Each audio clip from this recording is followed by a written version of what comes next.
All right, everybody, welcome back. We are Twinhammer, and we have our most viewed, most appearances guest star on the channel, Vivek. And welcome back, brother. How's it going, guys? Always great to be here. We hit 5,000 views on the last dataslate video, which we did, like we're going to do today, rapid fire for everybody watching. From Thomas and I, we just want to thank everybody who's watched and subscribed. We just hit 1,000 subscribers and watch hours. So thank you to everybody who has been watching and subscribing. You guys are amazing. I'll kick it over to Thomas here now. Thank you so much. Vivek, so great to have you back on the channel. We're so pumped to do this tier list with you. And we are very, very appreciative and humbled by hitting 1,000 subscribers. We're honored to be part of this amazing Kill Team community and finding so many people who share the passion for Kill Team. And we've been doing some other content as well. So thank you so much all for joining us on this really fun journey. And we can't wait to just keep growing the community and being part of this amazing community at large. And we are just all three about to go to the Kill Team 2025 World Championships. This is the last classified data slate that we will have the chance to do with all of the original non-compendium teams, the White Dwarf teams, the original Kill teams that were released in the box set. And so this is our last chance to do a classified tier list, and the way we do these tier lists a little bit differently. This is S has the best tools to win worlds. So the best current tools, all player skill sets being equal. A means they're going to be competitively viable and probably have the top player with this team can go 60-70% win rate at worlds, maybe get to the quarters, semis. B will be tough to win, but have a chance to go over 50% win rate, all skill sets being equal. And then C is for fun and for glory. And then we don't have a D category, but most likely not at Worlds. We just an hour ago, all three of us and everyone going to Worlds got the player pools, which we're going to be going into in depth with Shane from Command Point this Sunday, which is going to be really awesome. So look out for that. But these are the teams we have now. All three of us went through and confirmed these are the 8 teams after we've looked through the data compiled by George Armour, a beast. And I don't know how you made all those things so quickly, but we used his VCW roster where he put together all of these quickly. We have all of the faction breakdowns you can see on the right here, including archetype. And including archetype, including ITC ranks as well. So this is going to be amazing to go through. Shout out again to George. He's already in the US, so it's hard to get you on here. But we have all these hordes, semi-hordes, elites, mid-range, semi-elites, and then we have the number of people playing the faction. And clearly 2 are standing out here with Deathwatch and Canoptek. But we'll get right into the tier list. Here we go. And the way we're going to do it, we're going to have the timestamps below. So, of course, I like when I'm coming onto tier list to hear the faction I like the most first. So I'll just go to the timestamp and then I'll listen through. But if you guys want to listen through, we'll go through right now. All right. So you can probably put green as not at Worlds instead of most likely not at Worlds. Exactly. Now we know they're not at Worlds. Sure. Here. So not at Worlds officially are Khazarkin, Death Core of Krieg. We have Hyrotech. We have both the Dwarf teams, both the Hearnkyn Jaegars and the Hearnkyn Salvagers. I would have thought they're strong. Yeah. Especially Hearnkyn Jaegars we were expecting to see there. And Dylan Gill. There are Jaegars. Are there? I only mentioned Salvagers. Let me see. Well, yeah, there is 2 Hearnkyn Jaegars. We're going to put them back down. All right.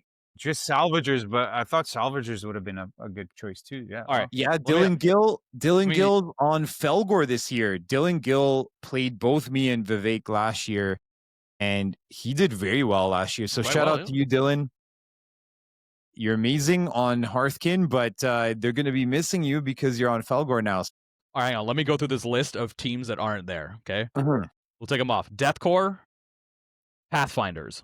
Missing Pathfinders. Let's bring them up. So we've got Death Core, we've got Pathfinders, are not at Worlds. So these are probably people that think they're fileable. So Gellerpox here got nerfed thanks to Orion. AOD. We got AOD that are not there due to Deathwatch being so sick. Breachers. We got our Breachers. Kazarkin. Hyrotech. Hand of the Archon. Ooh. And Hand of the Archon. Did you see a Hearnkyn Salvager then or no? Yeah. No. And then Hearnkyn Salvager is last. Oh, and then, okay, perfect. No one brought Hand of the Archon. Nestor was so lethal with them last time. Where are these guys? Corsairs are better. It's fine. He's on Canoptek, Nestor. He's in my group, yeah. Even giving them Ceaseless back, Corsairs are better. Yep. Get me in the comments. Corsairs are better. And yeah, so guys, here we go. We're going to go right into the data slate. Thank you for a little bit of a longer intro here.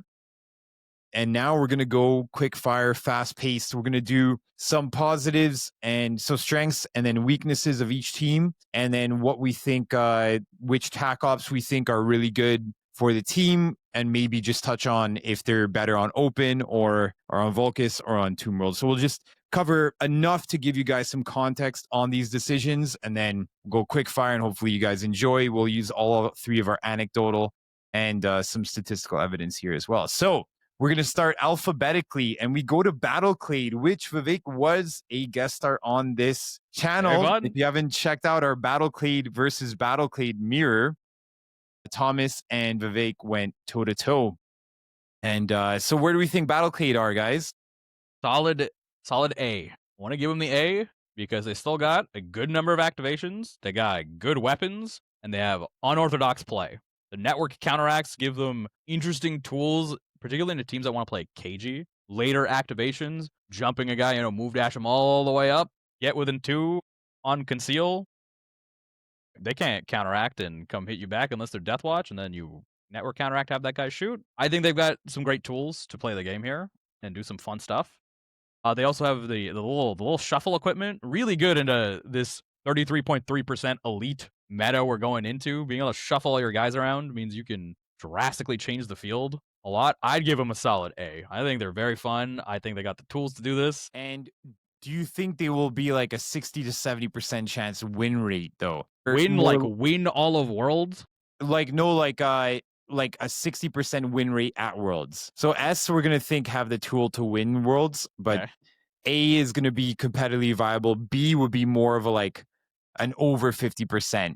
Yeah, I put them in A over B. Okay. I think they got a slight edge over some of the other teams that'll be in B because of the unorthodox play in particular. And the leader is great. Like, they just have great ways to play the mission and great tools to go kill things. And do you think with the new crit ops and tac ops, what do you think are their best tac ops? So because I think their ploy to interact with objectives from 4 inches away now actually works with the new crit ops. I think they did manage to fix some of that. And opening doors from further away. Like, it is cool. I still think they got the juice there. They still have good piercing, good amount of health, good amount of a decent enough melee damage, 10 activations. It's pretty good. I like them at A. And I personally, they're on my short list to take. Ooh. I switched to Canoptek because I played a game against George where I basically did nothing the whole game, won by 2 points. I'm like, okay, I'd love to do that several more times. And Thomas, what are you thinking here? Are you thinking they can do well with the new crit ops, like the ones that have to sit on points as well? I would say for me,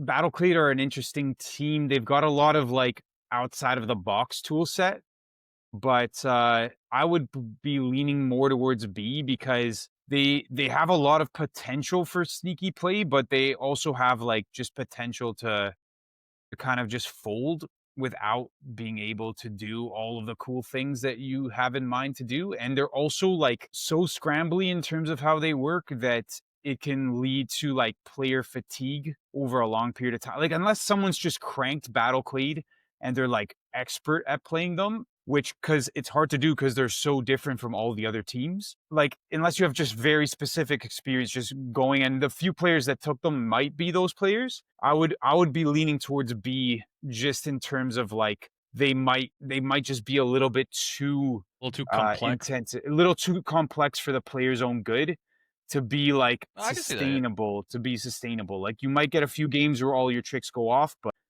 but we'll see. Maybe we'll leave them in A, and then we'll If see. B is representative, yeah. like a 50-ish% win rate, yeah, they could find a home there. I think they're probably on like the higher end of B, but Yeah. B still feels a little fair. Yeah, so- I think they are a wild card team because of the complexity and because they haven't really been played against a lot.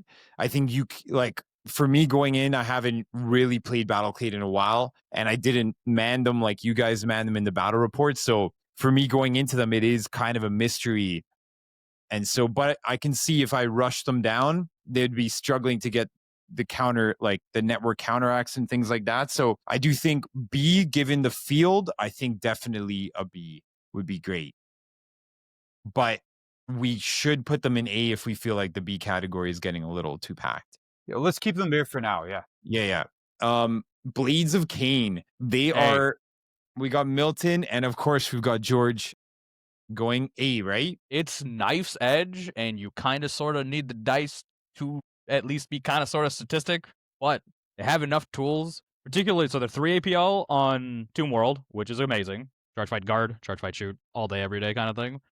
And on open, it's just a bag of tricks. The Scorpions have excellent tricks. The Banshees have excellent tricks. The Dire Avengers keep you honest at long range. I think, honestly, I think B is more fair. I would I'm say thinking about what matchups will they struggle with, and with Deathwatch being 22, almost 17% of the field, that's a harder match for them. I got my golden ticket with Blades of Khainr due to the wisdom of Milton and George. I would put them in A, verging on S. If I was trying to win Worlds and I didn't want to take either of like the most clear options like Deathwatch and Canoptek, I would have 100% taken Blades. Okay. Yeah, I think They're like the third place for me in terms of like being up there with the most tools, simply because they can pick any tack op into any matchup, which inherently gives them a huge edge. Yeah, that definitely gives them a bit of an edge. They can double tap wherever they need. They're extremely fast. They could get around the board wherever they need to be. They're all 3 APLs, which means they can do mission actions, move dash mission action extremely easily. They're so reliable because you were saying like they need to rely on their dice. Like they're ceaseless shooting on 3s, and then they have ways of getting balanced to be relentless. And then they have ways of getting lethal 5 plus rending. So it's like Deathwatch will just get shredded by 2 lethal 5 rending shots. Actually, even though yeah. it doesn't look like that on paper. Like they don't have Melta, but like you overwhelm defense dice with just crazy amounts of crits. And then you could finish off Deathwatch really well as well. And like you could go in, finish off a Deathwatch, go back to conceal, and then they can't counteract you, so you're fine. There's really good synergy, and given the fact that I think Milton and George are playing them, I think we are going to see maybe a Blades of Khainr in the quarterfinals or the semifinals. So I would say A is good because we don't. I can live with A. I think S is pushing it. I think S is pushing it just because like Canoptek are where Canoptek are right now. Yeah, I would say bordering. Like that's how I just feel they're so flexible, and they do have power. If they had where any they need innate it. piercing, I'd hand you that S real quick. Yeah. If Any they had innate piercing, I'd give you that S immediately. but lethal 5 rending is like It's fun. It's but like how many Dire Avengers are you gonna take? pseudo piercing on Tomb World. Dire Avengers are extremely good. Yeah, and they can break guard too. The Dire Avengers, right? They can. It's They have the same thing Void Dancers do. They can the darting salvo where you're not like making sure that person can't guard, but you're shooting before the guard action. So that's actually pretty sweet on I do Tomb think World. they That just is fun, have a ton of tools. Yeah. All right, sweet. We've got some But it nice. is, like, just to call back to this kind of same thing we are talking about, Battleclade, it is a team where if you make a mistake, you do just now lose. Into a good opponent, they're just going to clean you up. Your 8 wounds, 4 up saves. It's that similar thing with, like, you need to be on the ball all the time. You let, like, one little thing go, that's a dead elf, probably for nothing. The thing with Blades is they have like really under the surface damage reduction. So that one time that your opponent catches you, you just pop just a scratch. And then you hope it's what, like, say your opponent catches you with a blast, with a something. it's hard to catch them with blast because they're so fast that you're never going to deploy them together. So it's very like you'd have to misplay them to get caught by blast badly. You'd have to badly misplay them. Oh yeah, that's a given. Yeah. But it's just like similar Yeah. level of cerebral complexity. You also now have the math of team selection plus tack off selection, plus now having to play a pretty perfect game to go squeeze all the juice out of them. I think A is fair. I think A is a fine spot for them. They're strong. We'll keep them A, yeah. They keep me on my toes all the time. Yeah. It helps that I only play George playing Blades of Khainr, so it's like I get to see it at its highest level. Exactly. Yeah. All right. So we got some really good juice on the first two here. Now, Blooded, we're Solid seeing B. solid B. Solid B. It is. I would love to give Horde teams more A's. Have not played enough as them or against them, but playing those handful of games as Deathcore, yeah, Horde still got the juice if you know what you are doing with Hordes and do not give up a lot of value. They got a lot of tools, and in my mind, you got Deathcore and Blooded, the shooty and the fighty side of it, and then you have like Brood Brothers kind of in between. Yeah, I'll give it a solid B. I think it's got great tools into the teams we're gonna see, like a lot of Canoptek, a lot of Deathwatch. They got good tools into Deathwatch. They're fighting. They're up there fighting. They got the Ogren, got a Power Fist, Power Sword, and then they still got all the Guardsman tools, the Melta, the Grenadier. So I think into the field, B is solid. They also have a lot of access to Relentless as well, if I recall. Yeah, correctly. Relentless, retaining dice as crits, which is amazing when you've got rending weapons and when you've got Meltas. Yeah, I think I would love to go put them in A, but I wouldn't be able to confidently say that without having played more matches as Hordes. But I think B is very solid. I think all B of is the solid. Guardsman style Horde teams have the tools you need into the matchups that are coming up. They all got a Melta, which means Deathwatch have to play careful around you. Pretty much any team with a Melta, Deathwatch have to budget in, I am going to lose a guy to the Melta for the Melta. Because if my opponent just holds him further back and waits, you will eventually get an opportunity to come shoot a guy with a Melta with move dash shoot. It's gonna happen unless you align the stars correctly so that somehow you're getting at the Melta before he gets at you. It's gonna happen, and I feel for that alone, it's gonna put him in at least B. It means all these elite teams, 33% of the field, they have an existential crisis across every Horde team, which is they have a Melta and they've got a Plasma. Both of those things suck if you get shot at as an elite. Yeah, and Deathwatch are like with 5 operatives. You are, if the Horde player sequences properly before counteracts, then you can definitely get a good Deathwatch kill every turn. Four hits kills a guy. 4 hits kills a Deathwatch guy, even with -1 damage, no matter what. You save the one, you take 18, -1 a pop is 15, you're dead. Yep. And shout out to Ratman who came with Blooded last Worlds. We've made him a rat team. I was hoping to give it to him at Worlds, but he's not going to be there this year, so we'll have to ship it to Argentina. So shout out to you, Ratman. And next up is Brood Brothers, team that I've played quite a bit at Nova and Chimera Open. I do think they're in B again. Yeah, I think we can comfortably put them in here for the same reasons as Blooded.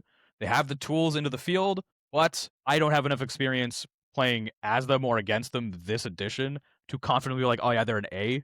Because like I need to see them play against Blades of Khainr. I need to see them play against Battleclade. I need to see them play against mid-range. Yes. But just because our field is so elite heavy, it's a comfortable B for the world's tier list kind of thing.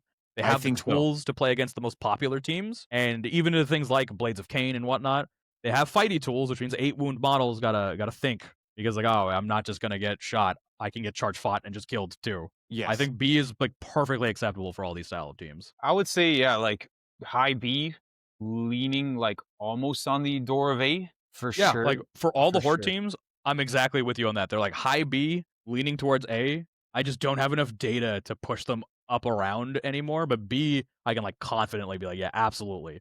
They're at least a B, probably a high B, maybe an A, depending on which one of the Horde teams. Blooded probably is one of the stronger ones, just because being able to auto-retain a crit while you have access to punishing, and then also a bunch of piercing weapons is just very strong into the field. Like, it's just a really good mechanic. Yeah. And I think they do have some nice interest. I like Brood Brothers because you have some switch up that you can bring the Patriarch, you can bring the Primarch, you can bring the Mage, the Primus, right? Patriarch, Primus, Wizard Lady. And And Magus. Yeah. Not Primarch, yeah.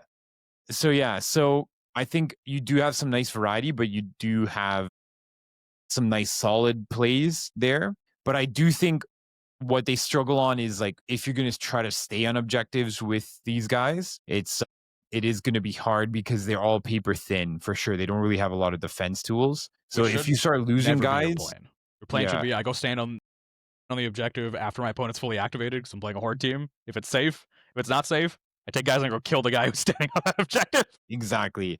And I think Envoy, we're going to release a tac op only video, like the best 2 tac ops per team. But I think for someone like them, I think they have security and infiltration, right? And infiltration, I think, right? Which is a good combo. Blue black. It's a good combo because they have access to like plant device, they have access to plant banners, they have access to like track enemy, which might be nice as a horde team. Yes. So and you have a lot of options, a lot of great tac op options. Yeah. And you have the 2 little the Gribblies, the psychic familiars. The psychic familiars. Very and good. They can do a lot of your work as like envoys, as track enemy utilization. So, all right, now going out of the B category with Battleclade, Blades, and everyone, we're going into Canoptek. We're now in the C's. We're in Canoptek here. What am I So alphabetically. So we're going to go, this first is going straight into S. I think this is going to be the best chance to win Worlds with Canoptek. I think particularly like in the Canoptek Deathwatch matchup, the Canoptek have tools and tricks. The Deathwatch have to run at you. Yes. Which is a fine trick sometimes, but then, you also have -1 movement and this and that. 3 guys who don't give up kill op who will do damage back to you, even if you're just charging them and fighting them. You can't hold ankles because you just order to fight that guy. You die. It's just really good. It's a really good team. Great tricks. The things that need to be nerfed, the heal probably needs to go down to like D3 +3 at most instead of D3. It's like little stuff like that. I don't know if they can fundamentally fix the Macrosite Warrior problem, the having 3 guys, unless they just start nerfing their weapons.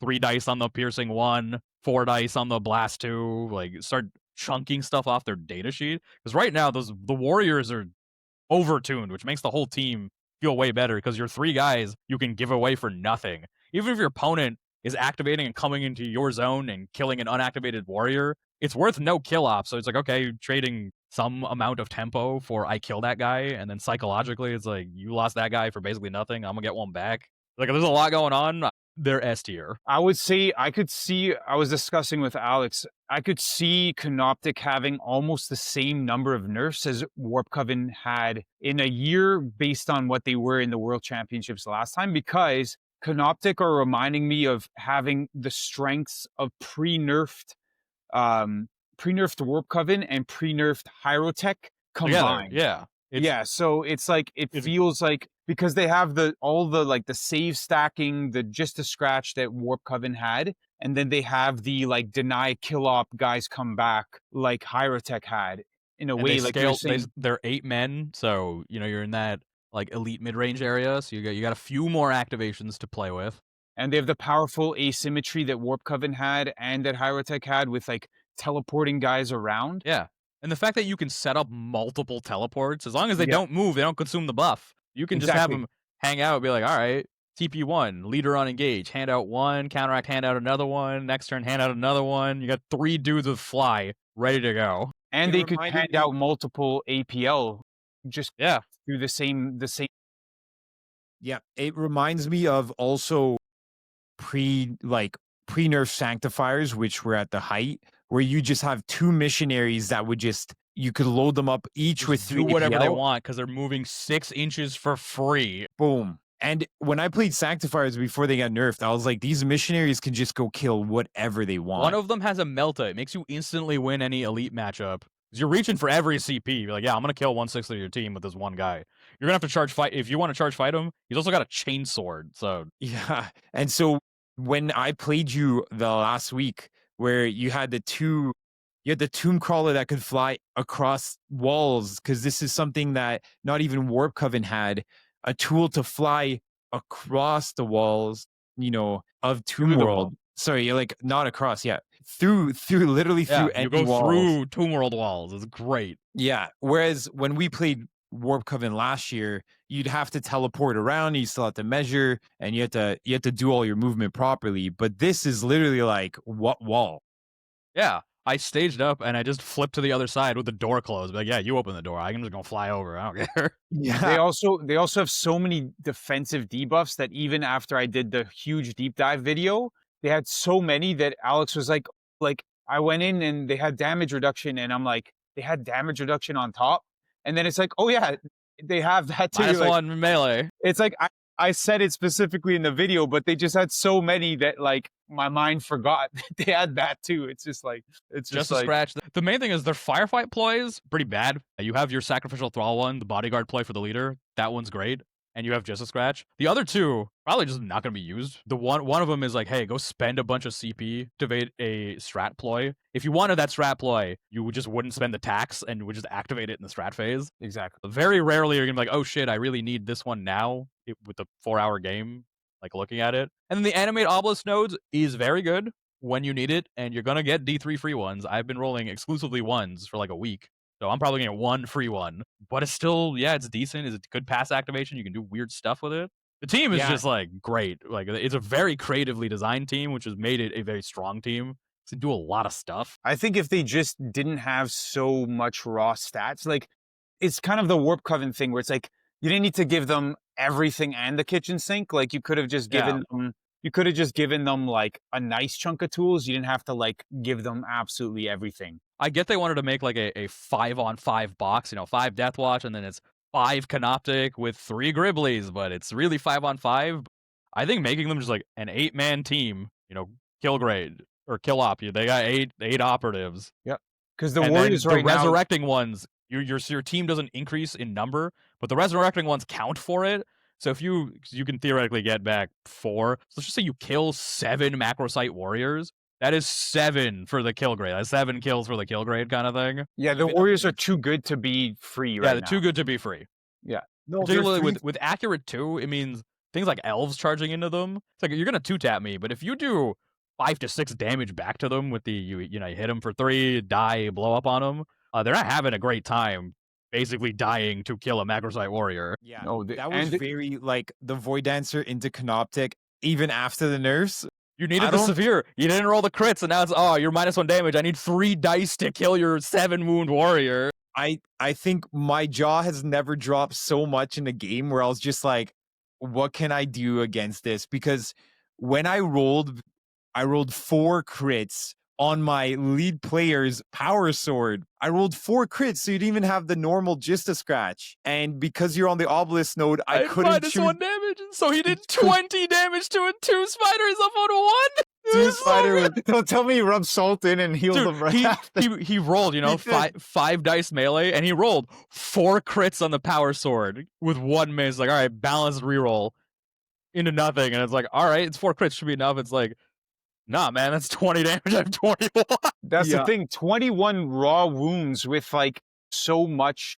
Like either give them the 21 runes or give them the damage reduction. Like Sanctifiers had low wounds but damage reduction. These guys have like crazy high wounds, the highest wound count in the game, plus the best save stack in the game as well. Yeah. And it didn't help that after he did I'm pretty sure your guy died to the Tomb Spider. Why wouldn't he? Yeah. I did Murderous Entrance, and then you just did 4/4 to me back or something. Yeah. Oh, yeah, and you had taken 2 damage from a little man exploding on you earlier, I believe. Yeah. Which made it just, it was, and there was nothing he could do about it because I had 3 hits. So it was, unless he started just parrying, and parry 1, I hit him for 4, parry another one. But then he's doing 10 damage back to me, and I'm on 11, and he's on 3, which means anybody just comes and picks him up. Yeah. It's an extremely tough matchup, I think, into the field. I think I just saw Can You Roll a Crit well, I mean, it might have been mostly pre-nerf, but the stats on Canoptek wins were like probably higher than we've ever seen in the game. Yeah, like, that makes sense. Higher than Custodes on launch way back in the day. Like you have to play against them in a very specific way to get at them and try to win the game. And if you don't come at it from that angle, they'll most likely scrape through with like a 3-point win, and that 3-point win is going to be all kill op because you got 0. I almost got 3 on the kill up in my last game against Canoptek. Pretty good. But again, Pretty good. alive on like 1 wound, I think the spider was, right? Same thing. 21 is an excellent amount of wounds when you have -1 damage. Yeah. Oh my goodness. Yeah. And just a scratch on the normal on the nodes. And the fact that you can be on 2 objective markers without being on 2 objective markers. Well, the And there's retrieval only- loot was so dirty. I went down, like, my opponent got 5 victory points in like 2 activations. He's just like, and I'll loot here, and then I'll loot here. And then it was just like, and then I'll like retrieve, and I'll retrieve. And I'm like, is it the second turn? I just went down like 4 or 5 points. Oh yeah, dude. I've done with the leader, loot the objective that is across the map, retrieve the objective across the map, order my guy over there in the matrix on the midboard objective to retrieve that one, and we've done all that in one go. One activation. It was something like, it was something like that. I was just astounded. I was just like, It forces your should've- opponent to go stand on objectives. Otherwise, it's like, cool, I'm just gonna score it. I will just score it if you don't stand there. literally, I was like, oh, I'll be passive against him. And then he did that, and I'm like, I should have been on the objective. Should have been on the objective. I just messed up. Yeah, it was like, but it catches you off guard because no other team could do that. So it's like you're used to being like, oh, I have a little bit of leeway, Like, right? dude, But in 3 months, when people really crack using the nodes on Tomb World, putting an errant node out of the matrix at a door on an objective will be the new radical crazy thing. Opening the door from across the map. I've seen a breach. Evie, I saw the replay from New York Open. Evie, who won the New York Open with Canoptek, her like cryptek was all the way over here, and then the node was like next to a breach point all the way on the other side. Breached it, and then the guy on the other side was like, "What the hell just happened?" The You can operative breach it just for left 1 there too with the- because you got a piercing crits 2 weapon. Yeah, exactly. It was crazy. That just blew my mind right there. You could breach it for 1 across the map. And it was just a little marker, so there was no like your opponent's like no indication that that's just about to be breached. Wow. It was like very hard for him to like anticipate that. Like you have to like reach over, look to see that if there's a marker there. Keep in mind that the marker can breach, and it's just like no other markers can do anything like that.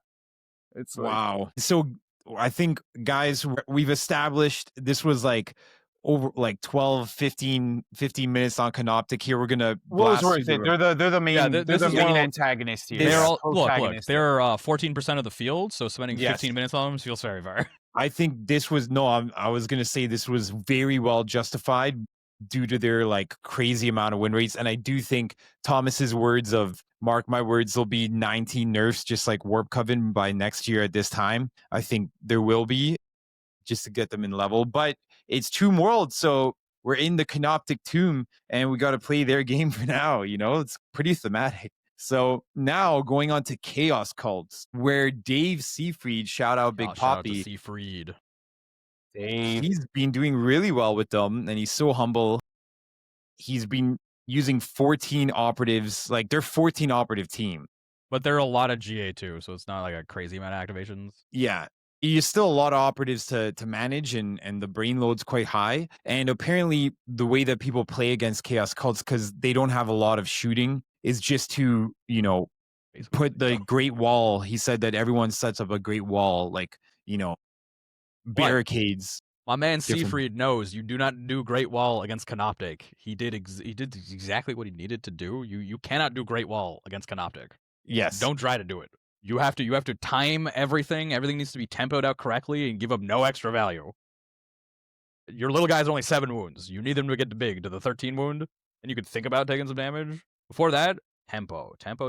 Certain teams, yes, absolutely. But against Canoptek, no. Solid B for the same reasons as the other Horde Yes. teams. I would maybe edge them slightly higher into like closer to A. Yeah, definitely like they're like the first of the pack of the B so far. Yeah, I would say But first of the I pack. don't think they got quite as much juice as like Blades of Khainr in the same regard. Particularly on Tomb World. On Open, way better. They got movement tools. They got the 1 CP climb for 2, drop for free, so you can do some shenanigans and some things. But on Closed, it's a lot of 2 APL and a lot of guys who got to spend an extra APL to do a mission action. Not great in that Yeah. regard, I would but say still very like I've played against them for the first time 2 times recently, which is really cool. Once against Dave, and another at the top shelf team tournament. And I directly chose to play against them because I had never played against them before. And they have a dirty thing from the Mind Witch, which did 3 damage on each of my 8 of my exaction. Yeah, I think it pings them for 1, and then it pings them for 1 again when the round starts. He counteracted to do it, and then when the next round starts, it went again. They do have, and you don't need visibility, only the marker needs visibility from the Mind Witch, but it can be measured like through Volcus walls, which is really It's nasty. very fun, yeah, it's very cute.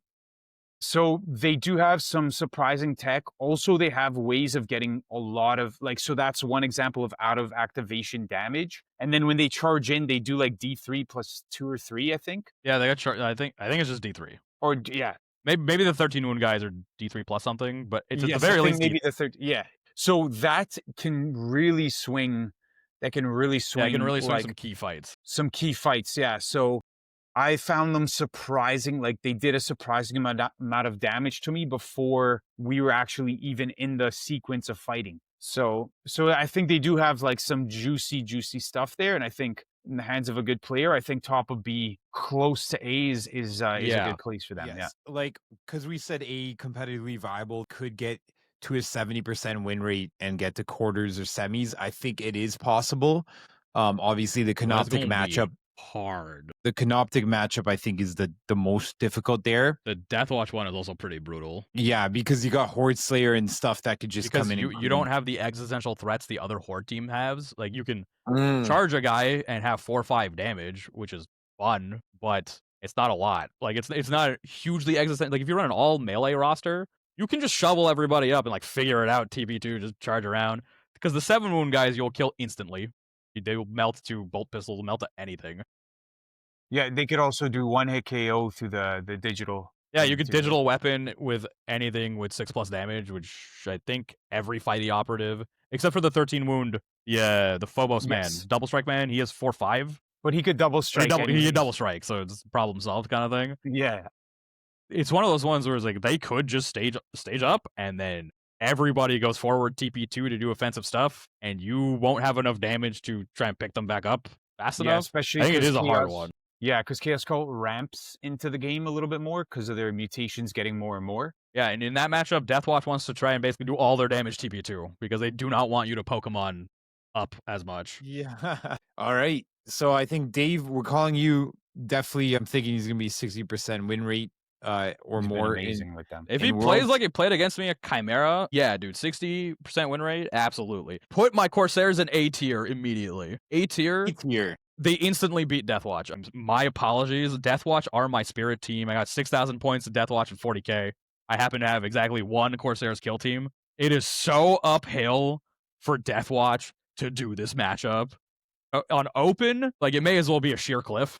There's just not enough tools on the Deathwatch end to try and mess around with this, and the elves are faster, and you have to move. You have to move like normal people. It means they know where you can be. They can just not be in the places where you want to stage up to then charge or do stuff. They have enough activations and lethality that they can hold all their hyper lethal stuff after you're completely done. You can't do the aggressive stage up.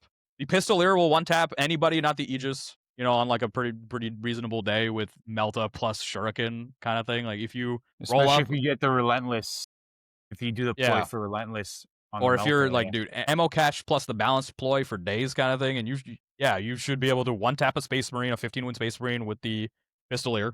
That's rough. You have the P2 Blaster. That's rough. Bird Person auto interrupt / follow. Another super rough one. You can have a fighty guy staged up who's gonna go charge like other people.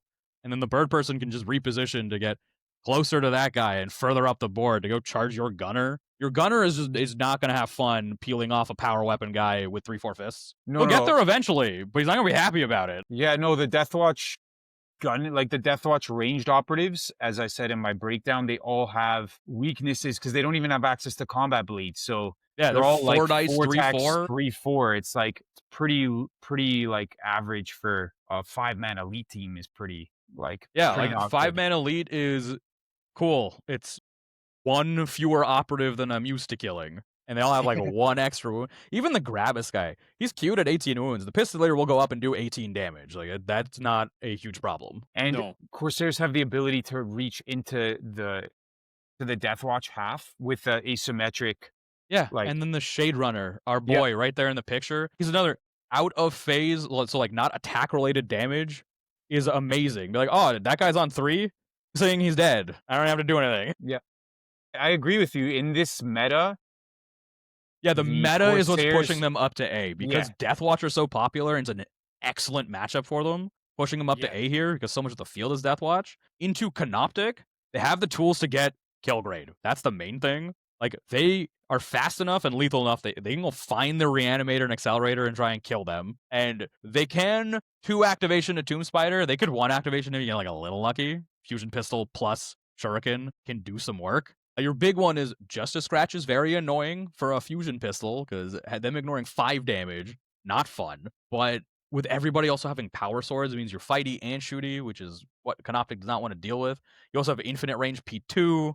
Like, you have the tools and you have 1 extra activation. You have the tools to try and deal with them, and you can go through ITD walls like they can, so you have counterplay to like, oh, you want to teleport through walls? I also got a guy who can teleport through walls, and he's the guy who can teleport through walls and kill the little guys who give up kill grade.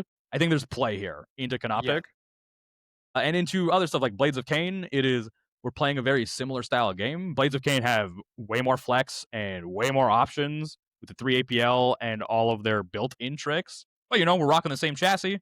We 8 wounds, we 4 up save, we 7-inch move. I have piercing. I feel like it's a fair matchup there because the Corsairs can go out and shoot you hyper lethally to death.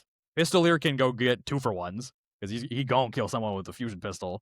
And then Shuriken pistol in 8 wounds. It's a crapshoot both ways. We're shooting Shurikens. We could. We might not, but we could. Yeah, Yeah, A I feels fair agree. in this meta. 100%. And now the question is next, the team, your Spirit team, Vivek, is Deathwatch. Do we think they I are A? They're not S.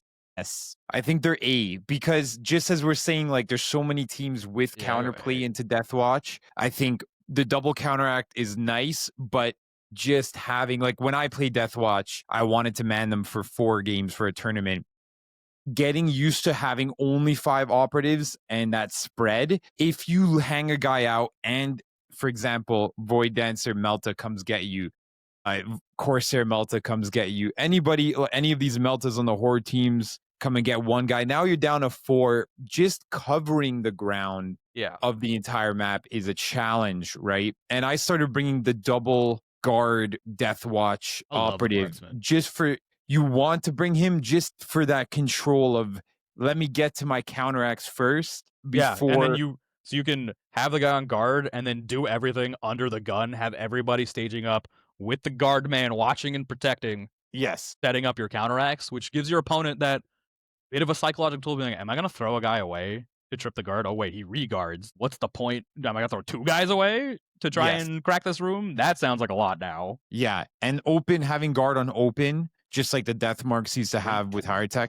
fantastic. And that really helps you control the tempo and not have so many guys out to dry. I only played Like, Deathwatch, that obviously, is 4 games, but a valid option. Having like your marksman on guard in a smoke, hanging out, watching, watching to go pick somebody up. Problem is though, I'm gonna shoot you with my blaster obscured. Okay, I get 4 hits. You're still gonna take 8 damage, and you're probably gonna get the guard shoot me back, but that's fine. We'll then pick you up hopefully later, kind of thing. Yeah.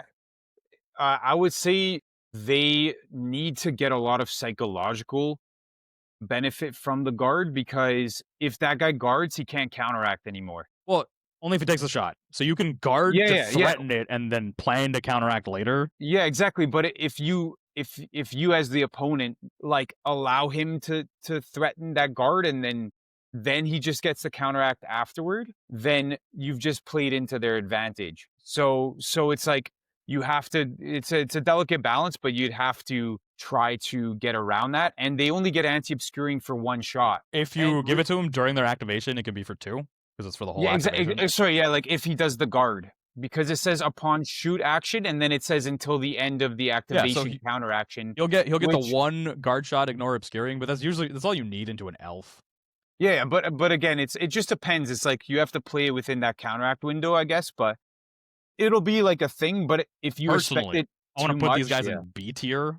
They are an amazing stat check team. In the context of Worlds, now we're talking about the 130, like some 130 best players on the planet kind of thing. I think they're still just a little too simple for that. I mean, one of your main, you can stage people up aggressively, like in smokes and whatnot, to try and create threats your opponent has to deal with. But then on the backside, you have like lack of rerolls into Chaos and Imperium, being locked into just balanced and CP rerolls and ceaseless on the Demolisher.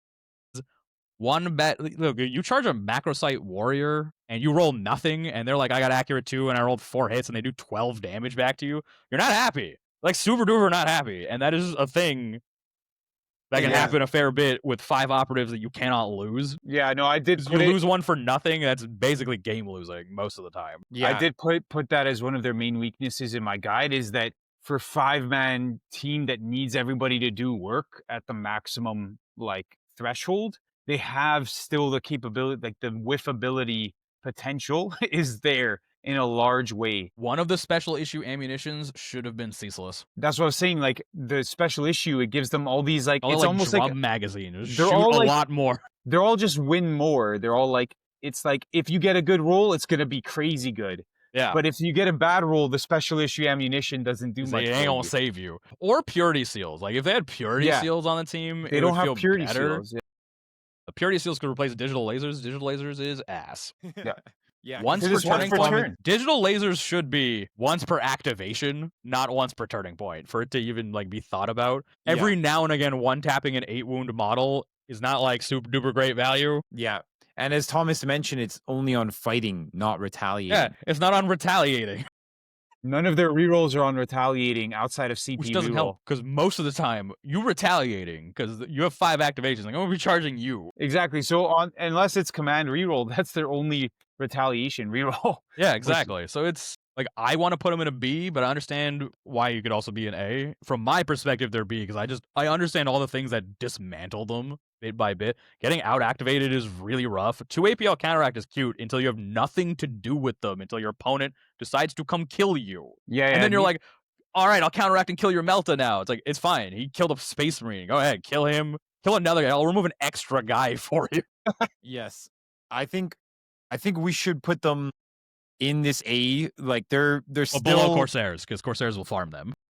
okay, still competitively viable. I do think Blades of Cain and Corsairs and Void Dancers and a lot of these hordes do have good playing to them. So this is our first very contentious and anti-meta choice here because we've been seeing these guys in S for a lot of the data slate videos they're or quite a lot good. of the tier list videos. I'm trying to say. Like they're strong. They're definitely a great go pub stomp your local RTT team as well. But I'm coming from it as this is a tier list for Worlds. Yes. At Worlds, that Space Marine can move, dash, shoot. He can charge, fight, and those measurements are fixed. You don't have a way to like add an extra inch here, ignore a climb there. It's just like, yeah, you moving around the board like normal. You can figure out where you can go, and I can not be there. Yeah.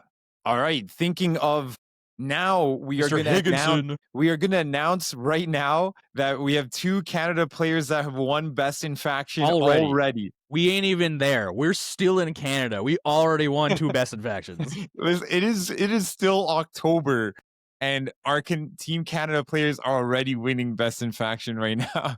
So Joe, one of them, by the way, you're such a lovely man. yeah. So one of them is Joe Higginson.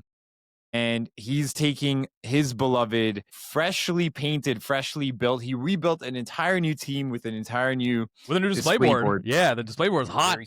It's the a one hot thing I'm display probably board. not going to get to do before I leave is make a display board. Yeah. So he's been on fire. He was on Sanks for a bit, and now he's back to his Starstriders for Worlds and just won Best Painted at Chimera. We had a lovely game. Starstriders are a team that I made a lovely conversion of. They were close to my heart as a conversion, but playing as a team, they're everything that I struggle with in the sense of instead of having operatives that can all do the same general thing and are all powerful like Void Dancers. The Starstrider operatives are very unique and there's a mental tax on who goes where, who's doing what. And so I think Joe plays them so well. Obviously, having this gunship with a space laser is always incredible, but you need the space laser dice. You need to roll well on them because you have a lack of rerolls on those dice, and they are hitting on 3s mostly. So suffering from Actually, the I same think they're hitting on 4s mostly. I think one of them 4s hits mostly, on 3s. yeah. I think the And P2, suffering the from big boy, hits on Yeah. 3s. I think the rest of them actually hit on 4s. Yeah, and again, Yeah. back to my point, only some of them can shoot the space laser. Like in our game, the medic was alive, but she couldn't shoot the space laser, right? I So believe it's the leader and then all of the Marines, Yes. the soldiers, the Voidsmen. There we go. the Voidsman, yeah. And so in that, I would say it is a tough team.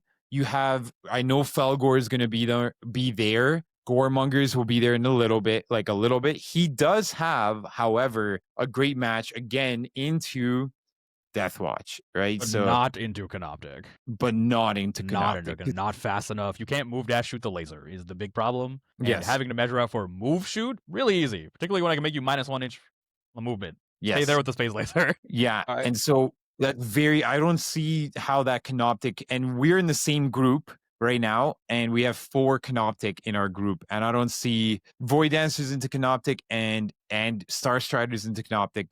Those are 2 hard matchups. Something he could do against Canoptek, last activation, you send a guy who can use a space weapon all the way up. Move dash all the way up. Hope you win initiative. Move shoot the laser. Yes, and Like- so I would say I mean, is low B, but it's honestly, low probably B. maybe C. I would say They have you play into Deathwatch, but outside of that, it is the space weapons are only really okay. The lack of rerolls, the hitting on 4s, the big boy laser, very Yeah. good. Space Marine killer. It is still worse than a Melta though. That is one thing to note. It's 6/7. A Melta is a 6/4 Dev 3 or 6/3 Dev 4. Yes. So it is worse than a Melta, but it is silent, which is cute, so it's got some pros, but I think B is fair, only because Joe knows what he's doing. Anybody Yeah. else I'd give a C. Yeah, I think it's totally fair. I think it is an uphill battle, and because it is Joe, I would say he has a chance to win over 50% of his games for Yeah. sure. But in the hands of somebody who isn't as like the best Starstrider player in Canada and the world probably now, I think it is a very tough team to pilot very well in this new edition, especially, I would say, right? So now going on to our second winner of Best in Faction, guaranteed, is none other than our own Thomas Arthur, right 100%. here on this call. Already a champ, already prized, already in, already earning the country points. Best in Faction. I've Put them in already C done tier. what I came to do. Yeah, no, Actually, I want to hear your Exaction- thoughts on this, because you locked in and you're taking this. In my mind, they should be in the not at Worlds tier, but you're taking them. So now I want to hear what you got to say about them. I'm taking them. They're hands down. They've been my favorite faction, hands down, throughout, ever since I started them 2 years ago. Just something epic about bringing shields and maces into a Melta gun fight. Just like something so epic about that, and like the Roman legionary kind of like shield It's a wall. good vibe, yeah. It just always really appealed to me. I needed it to represent Exaction. I won my golden ticket with Blades of Cain, but I had the calling. I'm like, I need to take Exaction. They're a team that's extremely, extremely fair. They have their strengths. They beat Fellgor, which is fun. Yeah, well, they have their strengths in that they have the ability. They have like probably one of the best melee profiles in the game, in the Subductor, being like able to go It's- first and double parry. It's like 4/4 ceaseless, go first, parry twice, right? That's right, yeah, and Oh, and ignore hit mods. ignore hit mods. So, but it's on 4s at all times unless you're like gets combat support. So it's like still extremely fair. It It's still like- feels very fair, yeah. It's like even like the best thing about the team is that your opponent could run into you, whiff, and then you just get a free kill, which is really, really Yeah, nice. I learned my lesson when we were practicing for Worlds last year. I was Warpcoven- like, I was I've like, oh, taken dude, the down Warpcoven Sorcerer fights twice. Like, all right, he parries twice. I'll do like 4 damage once and then 4 damage again. I died. My Sorcerer died on the second fight. Yeah, Back I've taken down 22.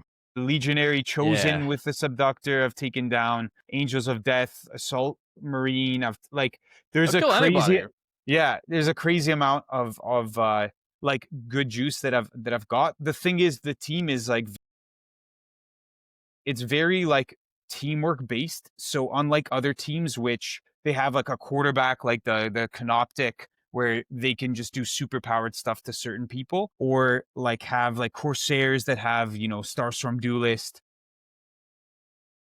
or like Void Dancers who have these like ultra powered operatives. Exaction really work in concert, which I love the vibe of, but it can be hard to pull off. So you need to stack debuffs and then all your team is effective.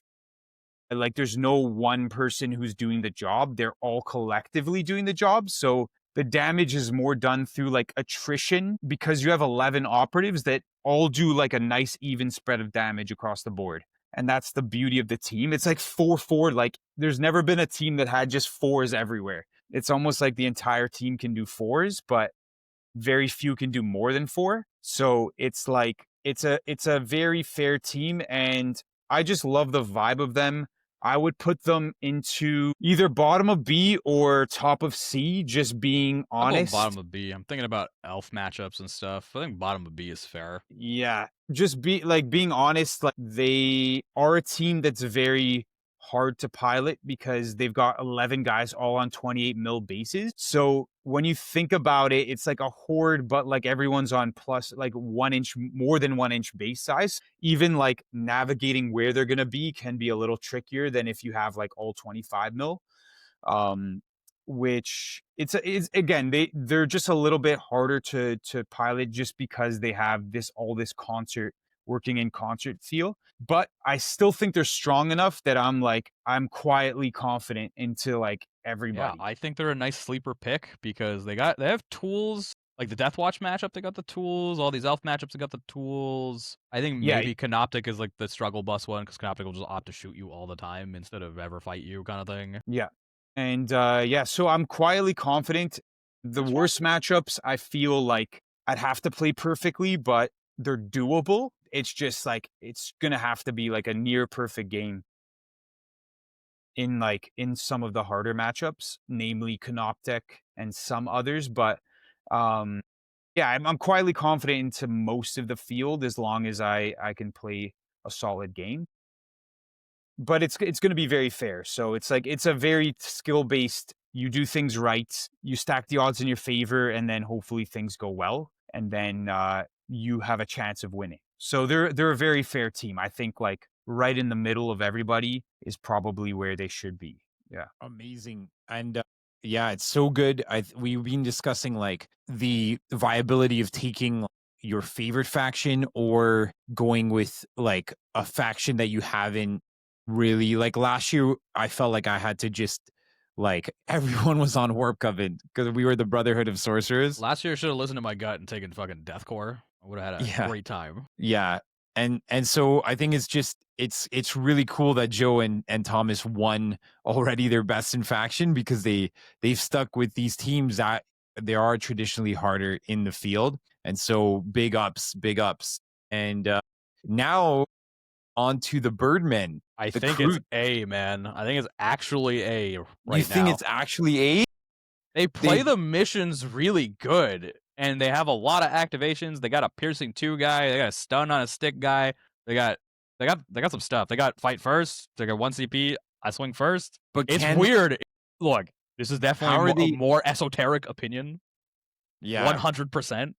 But I think they got a goofy amount of tools to play the game to do this well. They do. I mean, I haven't played them. This is something where on the new crit ops and on the new tac ops, they could be good. Exactly. That's where I'm coming from. I think they got, they also have, I believe they have either a strat or firefight ploy to ignore 2 inches, like the first 2 inches of a climb. Yeah. So they got movement shenanigans. They have access to rerolls, ceaseless, severe, balance. They get You can get +1 on their melee weapons. They have some stuff here, man. The mission action without needing to control it is amazing too. But can they take down the hard elites coming at them? Let's start with Deathwatch. Into Deathwatch, I think they have the juice because they're full 12-person team, which means Deathwatch will go and it's like, I have 7 activations, and those 7 activations will include your bow guy, your gunner man with probably the piercing 2 weapon. It's 5 dice on 2s, 3/3, torrent 2. That's some good consistent damage. They've got their own sniper who's got the concealed positions with the Dev 3 and all that. They have a pistolier. Yeah, shoot Dev 2 3 guys. elite. Yeah, it is a lot. I think they got just enough. Kind of like Blades of Khainr damage with like a little bit of piercing thrown in with I can go play the primary mission very well with Poach. Yeah, I would say.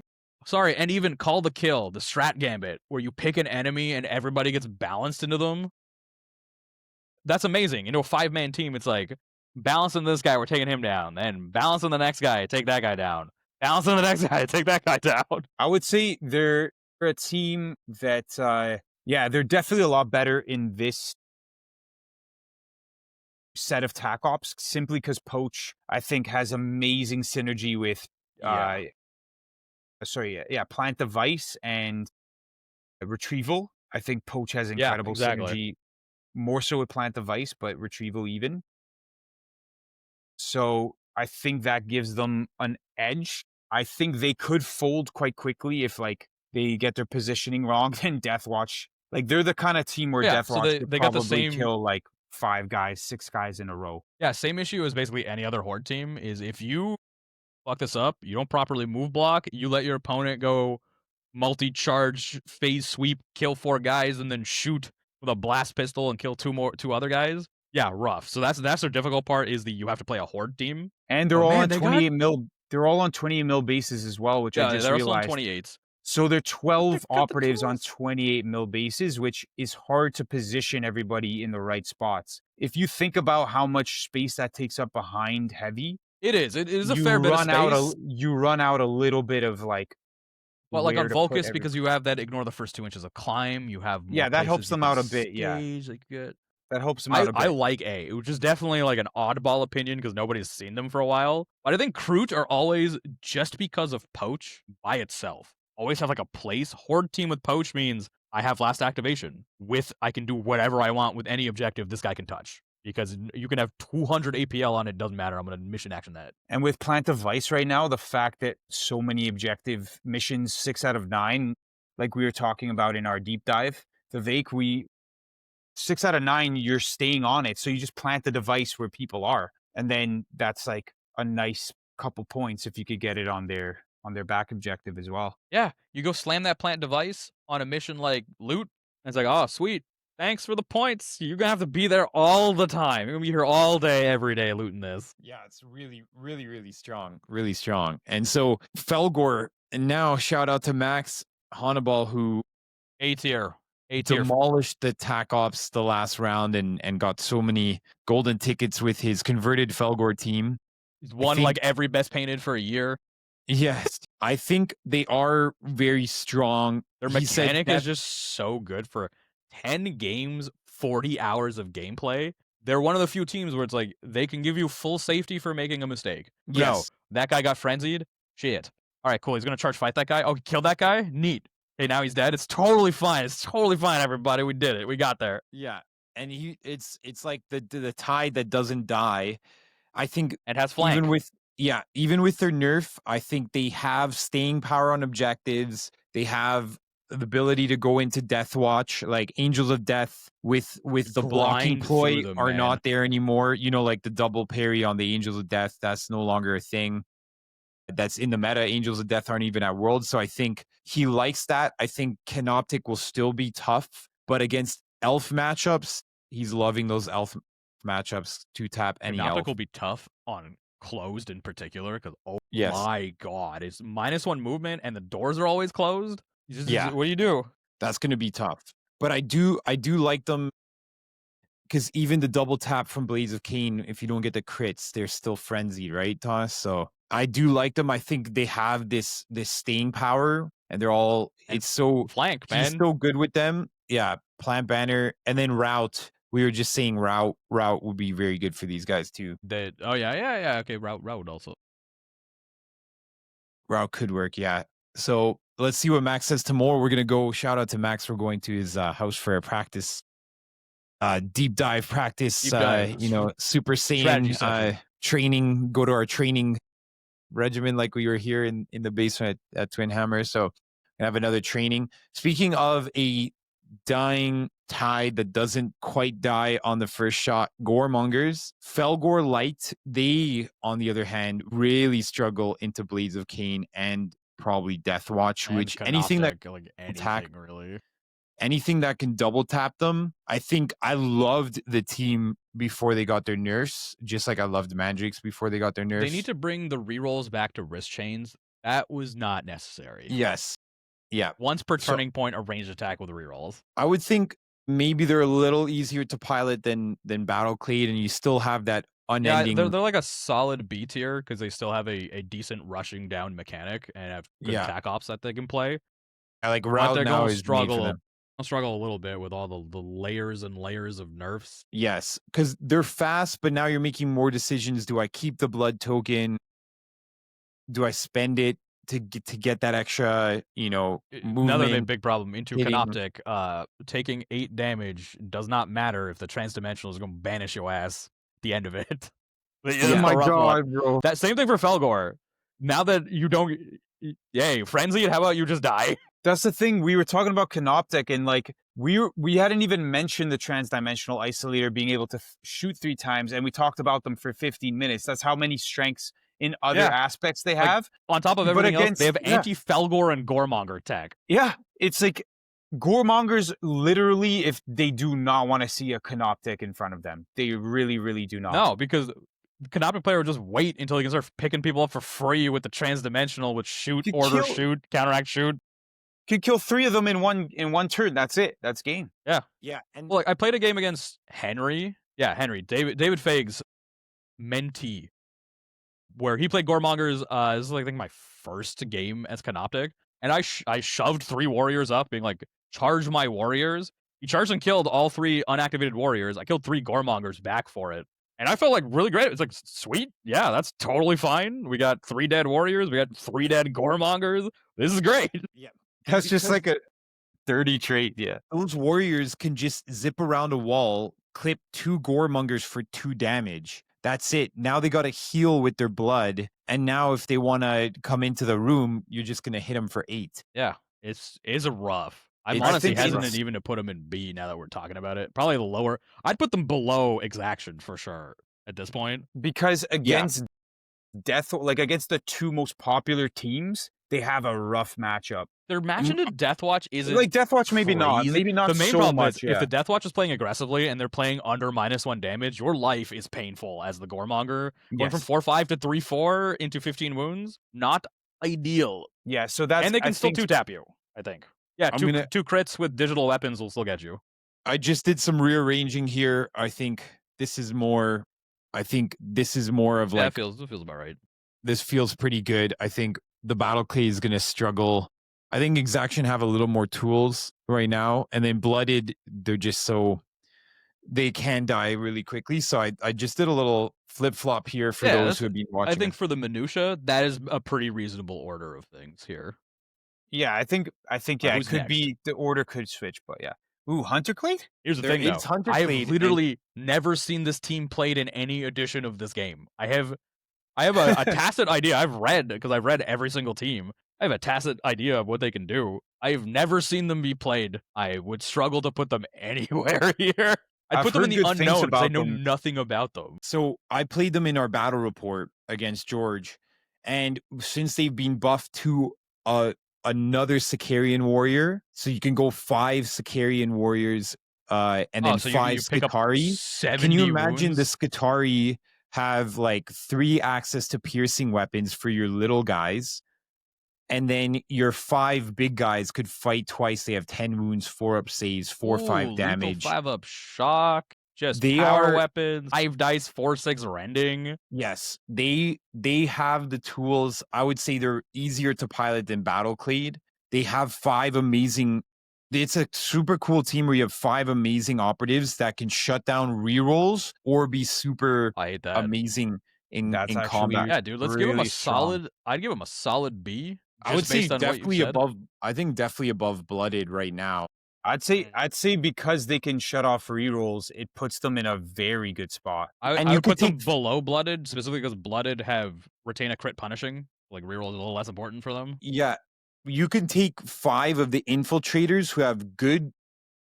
They have good access to shooting and they have good, like pretty decent combat. Not as good as the Ruststalkers, but you could legit have like you have a spread. You have 10 operatives as well. You do have access to 1 GA2. You have access to 5 guys within a 6-inch bubble can all shut off rerolls. So I think they have a pretty decent play. Whoever is like really practicing them.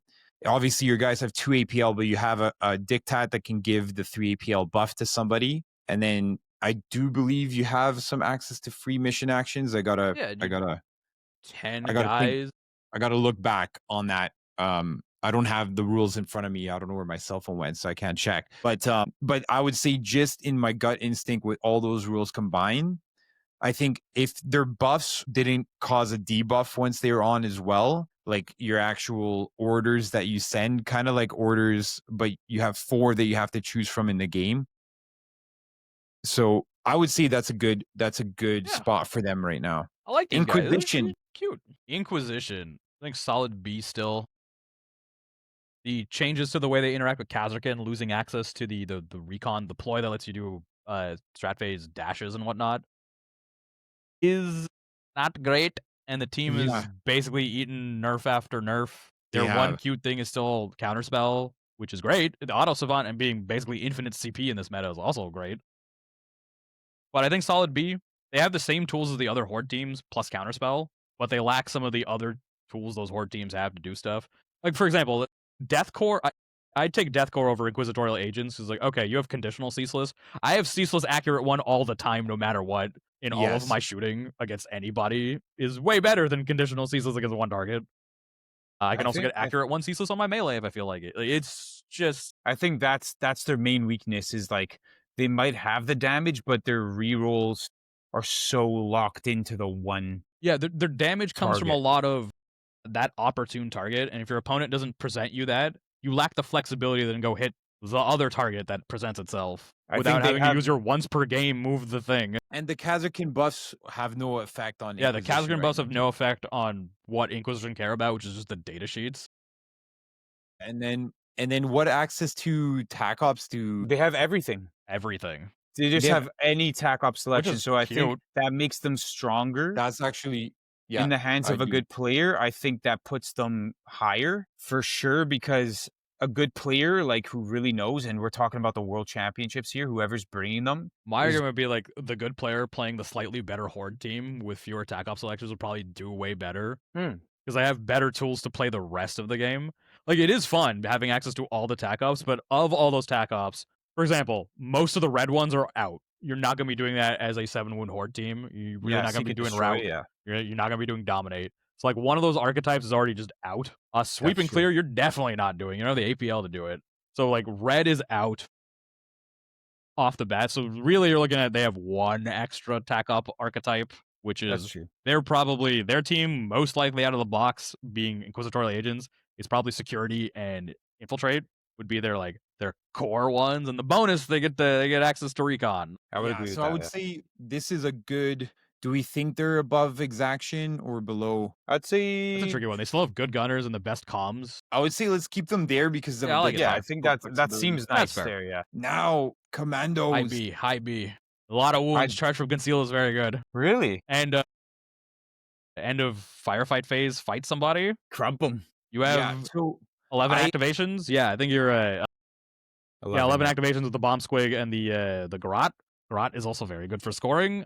I think they're one of those dark horse teams. I think last time people brought them to Worlds because they were like the last edition's best team for so long. Adrian Bonvento was just like completely unassailable in the way he played them and they were so strong. I think I do I never thought I'd say this, but I miss Kommandos. Like I miss seeing them on the Honest field. team, man. They come hit you. They're They come hit you again, but they do it from conceal. It's fine. Yeah, exactly. So I think they're good, and within the new crit ops, in the new tac ops, I think they might have a little bit more play here. The Grot having that field wide teleport is just really good for playing a variety of tac ops. Yeah, and I think they do have some good play. I don't think anything's touching Canoptek again, but yeah, the play into Canoptek is rules. rough because that -1 movement means they can dictate where you're going to charge them, and if you're charging warriors out in the open where they can get shot back, it's fine. I think the fact that when they were at their peak, they had just a scratch on everything. That too, that was very helpful. And they had 3 forward deploys. I think losing, and then I think their dynamite was more lethal, if I recall correctly. The bomb squig, there was something more lethal in their tool set. In their tool set, it was like less, but more lethal. So I think those 3 things in the newer edition that were in just toned them back to the point where they were no longer as scary, because when you can only just scratch a normal, their survivability went down a lot, because they used to just be like, oh, you hit me with a crit, I'll block that. And then just like that was giving them a ton. Yo, Kommandos, I forgot they also updated the boss knob. The boss knob is now kind of innate 3 APL, innate fight twice. You can take a power claw for 5/7 that hits on 3s, brutal shock, or a 5 dice 5/6 big choppa. That's pretty good. That's I think 2 fights charging from conceal. I think he's now a very solid operative. I think that's maybe a good spot for them, because they feel good. They feel fair. They have some strengths, but like again, they're lacking those like crazy things that they had in the previous edition that just gave them that. Right. All right, let's we're gonna pick up the pace here a bit here. Easy peasy.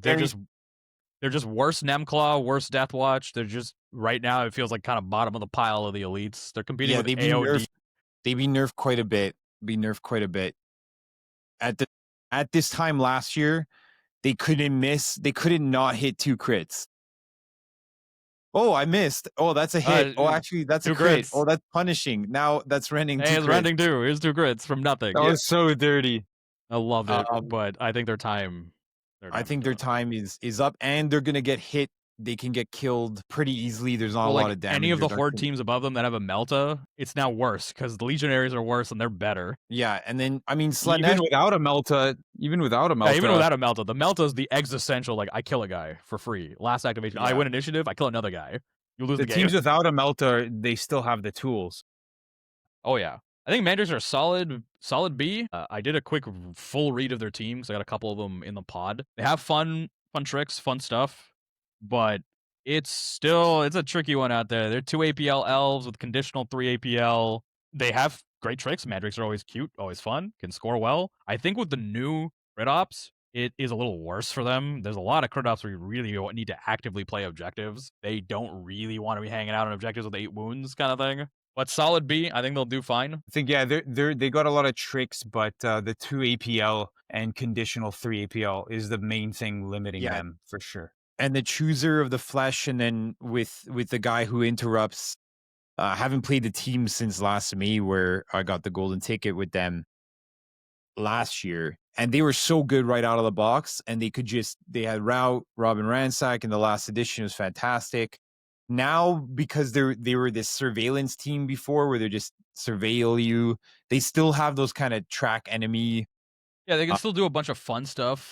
From conceal to people. Yeah, so they can. So you are going to have a good tac ops. Speaking of Kommandos, Agent Bovento, he's going to take Mandrakes, so there should be some juice there. There's some former juice. World #1 best player is taking them. So even Jason from just another Kill Team podcast, he did pretty well in New York with them. Pretty cool. Yeah, so I think maybe put him higher up in B. I think maybe even BA.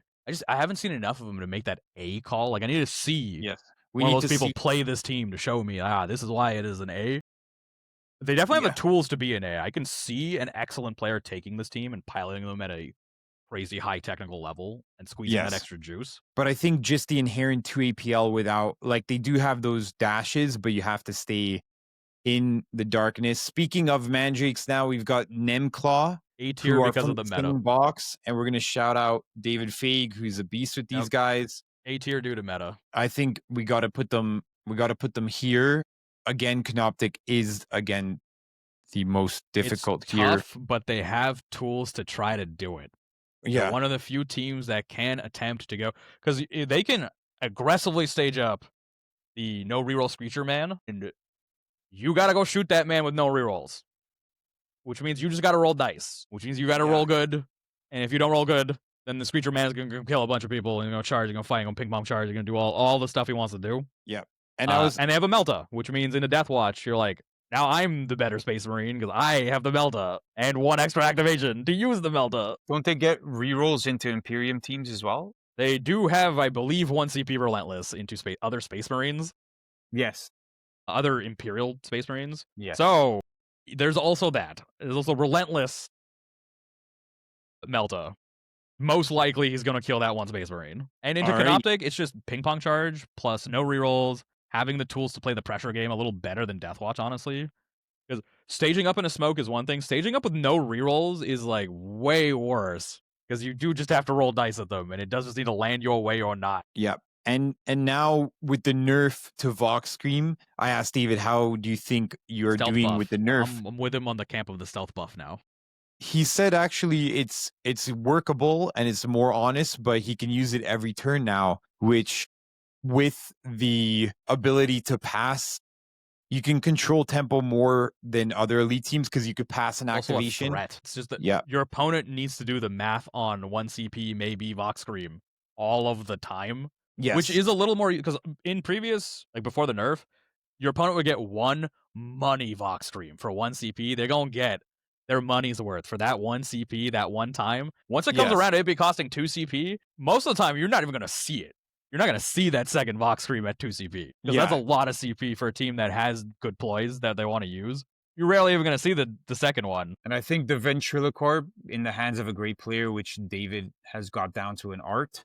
Very good. He can just really do some sneaky, like get people out of cover and then Vox screen them, which he did against me to great effect. Set up a blast, just move your guy back towards a blast target and flip then his order so he's unengaged and then just use your rocket launcher. So there's some really, really cool tech. I like the team in the hands of a good player. It rewards good skill level and good, just having good set plays with them. And I think they have some nice tools. Yeah. And they have just a flexible enough roster that is very fun, very cute. All right, Hearnkyn Jaegars. Well, I'll take this because they're one of my favorite teams. I'd be quietly confident taking them to Worlds in a B tier kind of way. Yeah, B tier. They're definitely they're a little better than, for fun and for glory. I think they have some juice to squeeze because of the fact that they have access to like the Fallen Kin token, which you're playing around a certain point anyways. So you have ways of like turning misses into hits into crits automatically. So there's that. They can give some nice juice to their reliability. The GA2 is a very strong mechanic. 2-3 APL guys just GA2ing. I think it's the only 3 APL GA2 in the game, if I'm not mistaken. So that's a very powerful thing for them. Theoretically, you could do it with any of the guardsman teams because you can always juice up 2 guys to 3 APL and then GA2 them. Yeah. Well, it's the most like instant. You have full control over it. Can do it instantly from them standing there. Yeah, so I think that's really good. I think their recent buffs give them more flexibility to charge, fight, and then shoot, which is nice. That was a great one. No more feels bad is the big thing. And then like always having at least one, even if you have just 2 operatives in the field, gives you that last little juice to squeeze at the end. But I would say their main weaknesses are they still are hitting with 4s in combat, mostly with 1 reroll, which 4s with 1 reroll is really rough. Yeah, it's like if you had 3s with 1 reroll, it's doable, but 4s you kind of need ceaseless to get the juice. So that's, I would say, their main weakness currently is that they only really have balanced with their melee operatives. Yeah. outside of the Bladekin. All right, who's Right. next? Is that It's Novies? Novitiates. Again, solid B. I haven't seen a lot of them this edition. They have some cute, fun tools, but I feel like they're getting a little outstripped by the newer and newer teams. I would say maybe C because I think they got nerfed. Actually, you know what? I should probably look at their nerfs. They got nerfed super heavily. Like their survivability got nerfed, and I think they only have access to that one plasma, and they have the crossbow lady. They just don't Defenders have. of the Faith got clapped to half the damage from a normal. I see. Yeah, so yeah, I think they're C. They've lost. I too just much of their don't think they tools. have the staying power or the killing power against like Goremongers would be rough for them. Like any of the B teams, I think are going to be quite Anybody who can rough. just run their 7 wound asses down is going to have a good time running their 7 wound asses down. Yes. And I think their faith points being nerfed because I tied Novi's last worlds. Warpcoven were so big, but I had a blast. I caught 3 of them in a blast, and their faith points were so good that all of them actually healed. I caught 3 operatives in a massive blast, and instead of dying, they just healed themselves. So that's how good their faith points were before. But now, after that nerf, I think. Yeah, it got nerfed to flat D3 instead of if you spent more faith points, you'd heal more. Yeah. So I think they just. Yeah, don't no, have you're the- right. I should have looked at the nerfs. Yeah, with the nerfs to C. Yeah. I love them, but we're getting ready for Shield Lady. Girls, our Shield Lady nuns with guns are going to be so sick yeah. coming up. Is that Phobos? Oh. Dude, I want to put them like Ooh. low B, high C. Really? Yeah, dude. 12 wound Space Marines have way more worse opponents right now than before, than previous. Like Goremongers, they're looking at 12 wounds like, yeah, brother. Yeah, Like, come on down. Let's get that. Goremongers yeah. into Phobos, even though they could 2-tap you, just like rush down Phobos. You only have like 2-3 Phobos that can fight well, and they're still dying to a Goremongers. If the Goremonger's charging you, it doesn't matter how well they fight. The Goremonger's probably gonna kill you. But yeah, you're gonna kill easily at Phobos. I think to It's put just them. the 12 wounds hurts so much more now than it did before a lot of the new teams came out. Like Yes. 12 wounds now, Raveners mess your day up. Canoptek mess your day up. Like everybody's like, yeah, I got 4 damage, 6 damage. Come here with your 12 wounds. And they can't necessarily double tap that easily a Deathwatch operative. Well, even like, okay, you got your guy, he go in, he double strike. If they're sitting in -1 damage, you're still gonna be there for a hot minute trying to kill them. Yeah. And I think Vanguard being nerfed from last edition, from like team wide to just the Warriors, it did affect them. I mean, they've been played at a high level this edition anyways. Yeah, absolutely. just I just think like their time is much more difficult now than it was like 6 months ago. So I always think about like how 6 out of the 9 new tac ops are now survive on this. You have to be controlling an objective. Crit ops, yeah. Well, am I saying tac ops? Sorry. So 6 out of 9 of the new crit ops are stay on objective, right? It's not like the loot and get out of there or just capture and get out of there. You actually have to stay on it. And with 12 wounds and just 3-up saves, you're not having a great day for sure. Yeah, it's just And the nerf to Hacking a lot. smokes too. That's a the big nerf one. to for- smokes no longer killing piercing 2, only affecting piercing 1 is Yes. phenomenal for anybody with piercing 2. And so once you take the piercing 1 and you're in smokes, like you're losing your distinct natural advantage. So I think that's fair for them. Plague Marines. C, baby.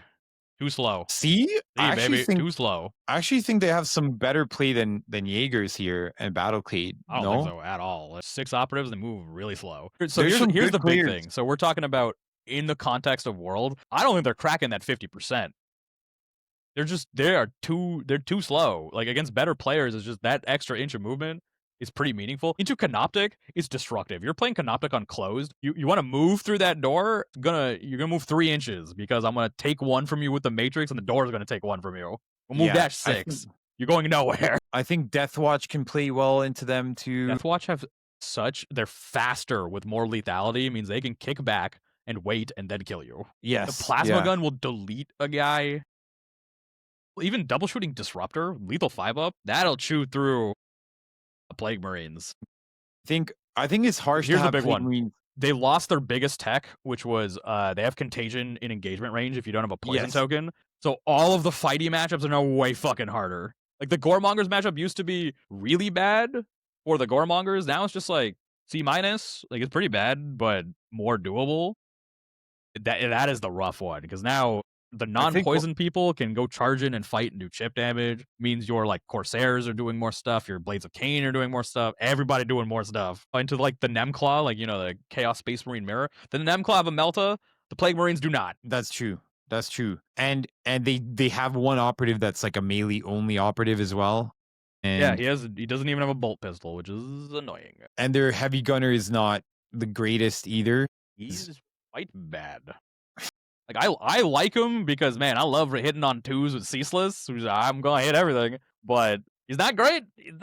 He needs like at least an extra inch of range and perhaps the ability to double shoot. It's true. It's true. He also, I think he is also missing a bolt pistol, he cannot double shoot, which is annoying. That's super rough. I would think say like Orion's piloting them, so he might be the one to squeeze any juice that's Orion there is out, the king of getting the glory Nurgle. from the underrepresented teams. So this is it's a match made in heaven. Yeah. It just feels rough. Especially like slower Nurgle Space too. Marines. They have one thing of piercing, the plasma pistol, I guess, in crack grenades, but I think that's a good general ranking for them. In the hands of Orion, he might overperform that. But yeah. But it's just because of their slow, they have conditional -1 damage. It just feels like they don't have a home here at Worlds right now. And I think all of these B, like the B and the C tier, it'll be like they can get 50% to 60% win ratios in the hands of good players, but it's going to be tough to consistently perform against all these Canoptek players, right? So I think C is the teams that struggle into both Deathwatch and Canoptek. I think that's a really good. Yeah, and then also have poor tools into kind of like the teams that are good against them. Like none of these 3 teams are having a fun time against Fellgor, for example. No. Plague Marines do not have a good time against Corsairs or Blades of Khainr because they just run circles around you until you die. Yes. All right. Speaking of this, Jason, the new Ratlings, more Scarpers. Like I want to put them in B for sure. Pretty bad. Like I think they got. I would say they're definitely Jason in Chimera tournament, and the Scarper happening every activation. I think it's a free dash outside of activation, and I don't think there's any restriction to it like the Corsair out of activation dash. So Corsairs, everybody just gets a free dash, but the main thing, so Scarper got buffed. It used to be every other activation. Now it's every activation.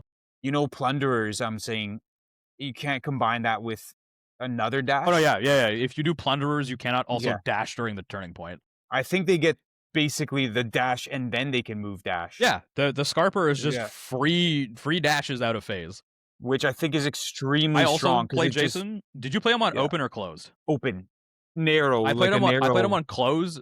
The Scarpers were fun, but did nothing. Like it didn't do anything because I was constantly just behind closed doors, and he can Scarper around in his deployment zone and on his side of the map, it's fine. But on open, yeah, man, when there's like, oh yeah, I'm dashing into a place where you're now screwed because I did it at the end of your activation. You're done. You gave me this shot that's stationary now. There's nothing you can do about it. And I think Larcenist, their ploy, which is like poach, combined with the new tac ops, gives them a very interesting angle that they did not have in the previous set of. One downside, a little slow to get to the objective, but other than that, yes. But with Scarper now, they're not that slow.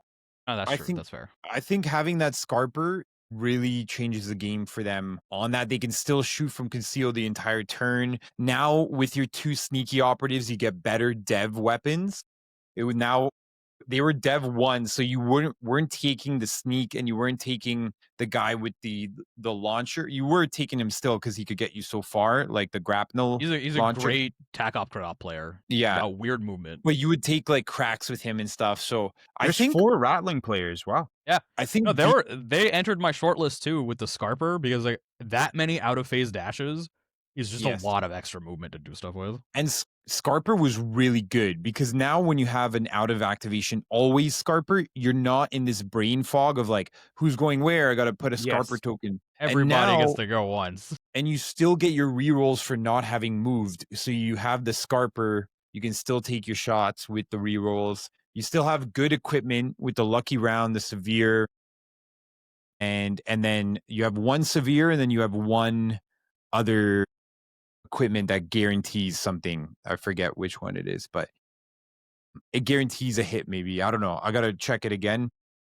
Should have had my cell phone in front of me here, but definitely they have good equipment from when I played them. They're a fun team. You have your 3 Ogrins and you have your 3 Bolgrins, so you do have some They got nice tech chops. into There's some, different there's teams. some stuff here to play with. The double parry on the Ogrins plus like the good save on the Ogrins or on the Bolgrins rather are great. Ogrins are just a super amazing utility piece, hitting on 4/5s, shooting on 4/5s and hitting on 4/5s. Yeah. That's just freaking Real solid. fantastic. And they do a bull charge as well. Yeah. So if you can keep Give your up mortals. Ogrins alive, that's a supremely good utility piece. So I You think can also they're shoot a super into fun team. combat. They're one of the few teams that got 1 CP shooting into combat. Oh, that's right. That's right. Just like Exaction that can shoot. But I do it from anytime, anywhere, baby. I know. Faction rule, shoot into combat. So Ravener, Dude, I almost want to put him in C, but I think low B is fair. Definitely not A. Get me the fuck out of A. I think they're, Sullying the name of Farstalker Kinband by putting him next to him. I would say they're in high. Like we've just played.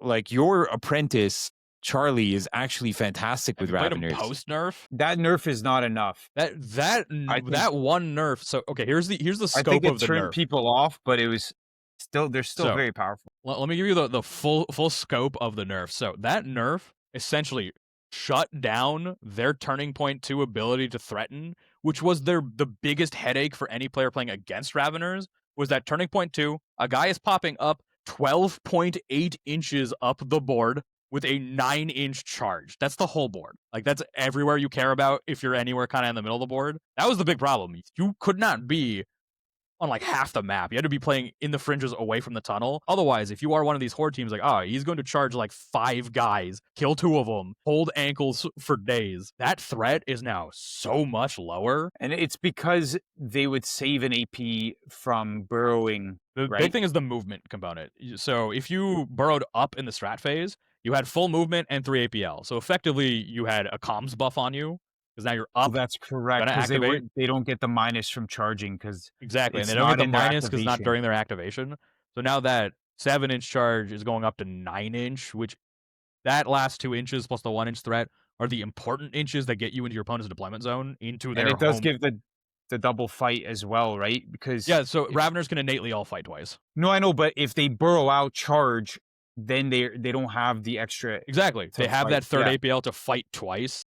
That's true, yeah. That now they don't that have that. reduction of threat and reduction of calculus on your opponent is what probably pushed everyone taking them to Worlds away from them, because that makes everything more calculable. Particularly in how many- TP2, where they could go off and get a lot of value if your opponent messed up. They're still third Still most. seven, all right, taken still faction. 7 of them. Maybe C is think too they're harsh. still Low very B. strong. I think low B. I think they're still very strong because burrow is just ridiculous for horde teams. Yeah, it is. It is a great mechanic. And dominate is into just the best Canoptek, synergy. They just follow your tunnel around. They follow your tunnel around with a matrix. They're like, cool, unburrow.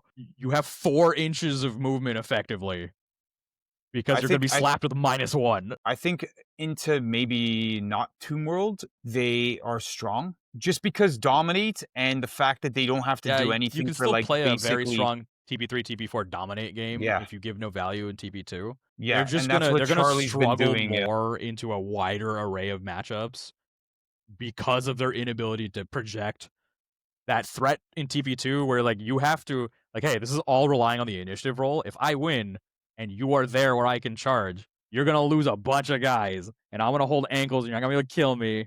And then I'm just gonna keep coming out of the tunnel and charging more guys in. I would say let's put them in A because All right. because of this fact, right?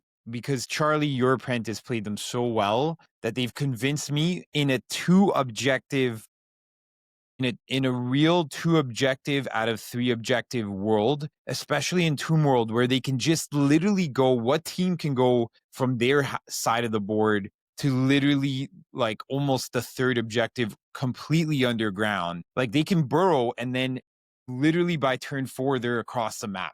They have like 30-inch movement. So I think their movement is just crazy. I think they're incredibly good at denying kill op. Like Charlie at denying kill op is just crazy. Don't if you don't be kill there, him, don't get killed. yeah, because he comes out and the way he's explaining it, and you should be so proud. You just trained him so well. He's just a great player He's as just well. naturally good at this. He's a great student. Yeah, he's a great like table to like Marvel Protocol is very similar, right? So he times it so that your only shot against his Ravener that he's popped out is right before the counteract. So if you don't kill one of his guys that have popped out, they're going back in on They're going counteract. back in, and if you're charging him, then he will just fight you and then burrow. Exactly. And so he was extremely good at like getting dominate tokens for turns 2 and 3, chipping off guys where he can, come out with one select operative, especially the Wrecka.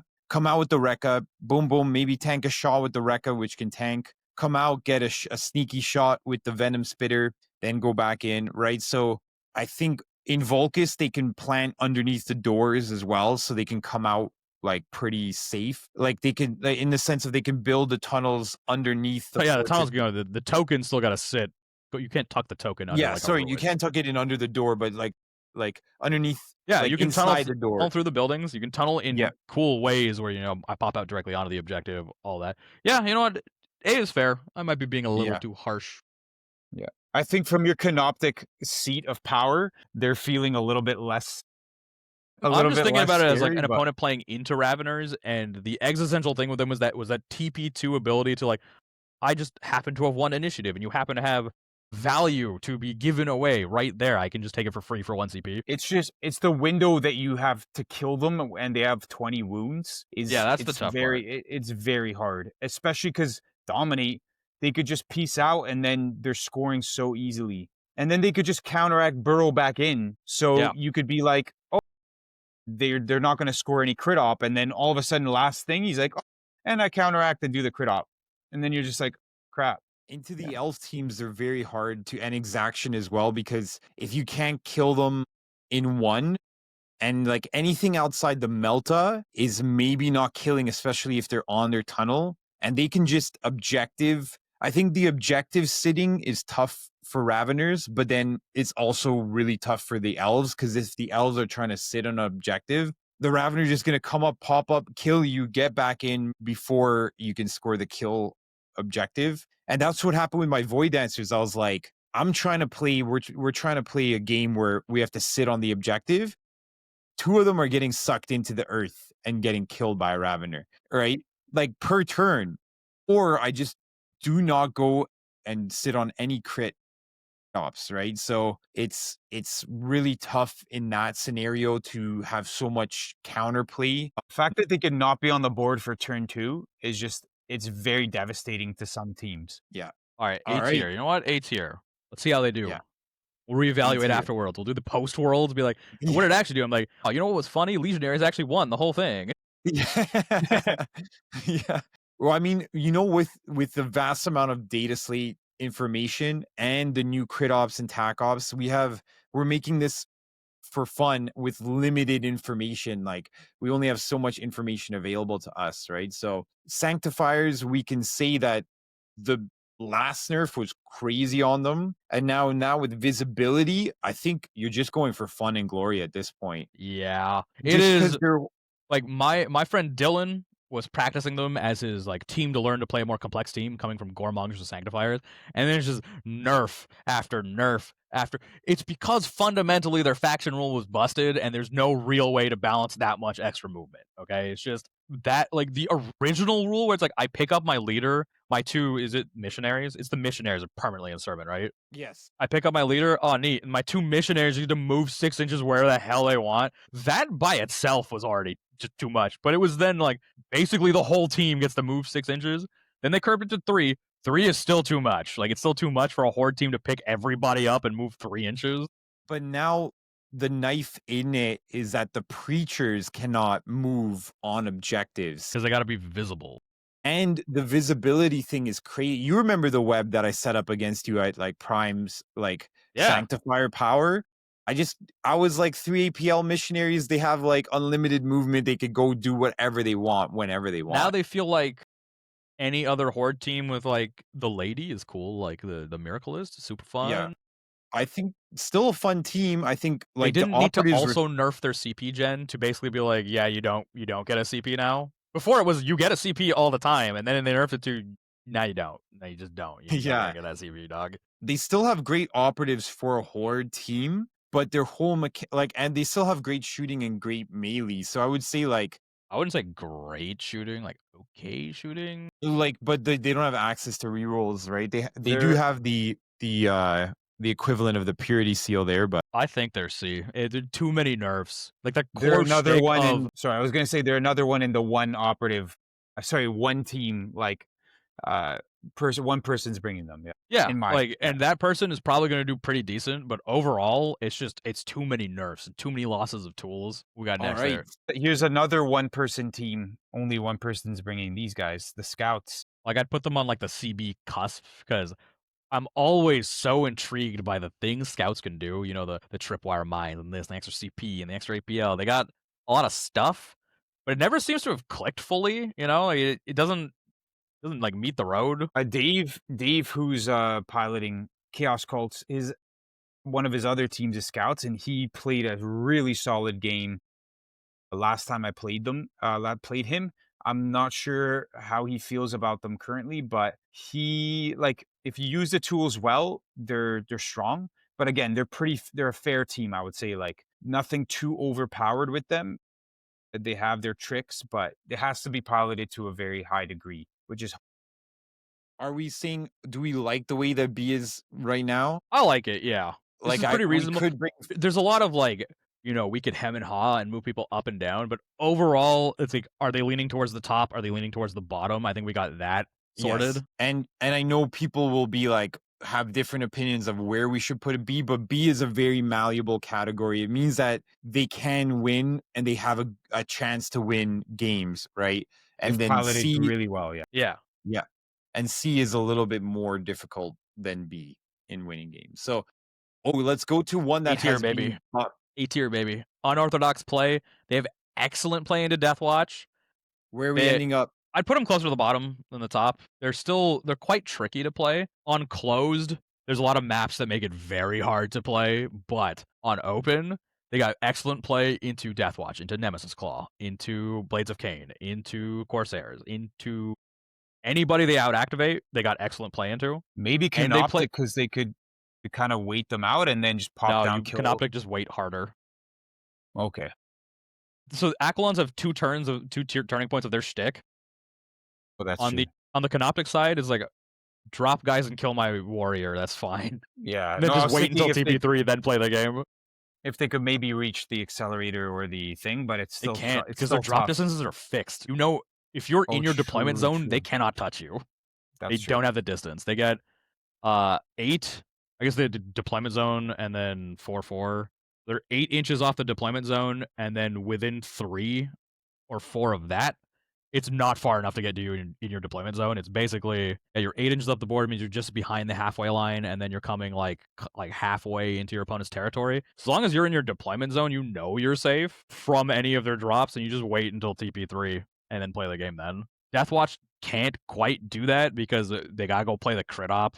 But the Canoptek can just play the crit op in safety with the warriors. TP2, which is fine. Deathwatch got to go hang a guy out to get shot by a Melta 3 times. True. All right, now from the same box, last year dropped. I'm so glad that we're seeing people bring them now. They're finally getting to competitive viability. 3 picks. B? Solid B. Yeah, they have the tools. They got some piercing. They got some they got flying now. tools, but they still play the game more or less in an orthodox manner in terms of how they move around the board and interact with stuff. They don't have that extra shtick. I'd want to push them up to A.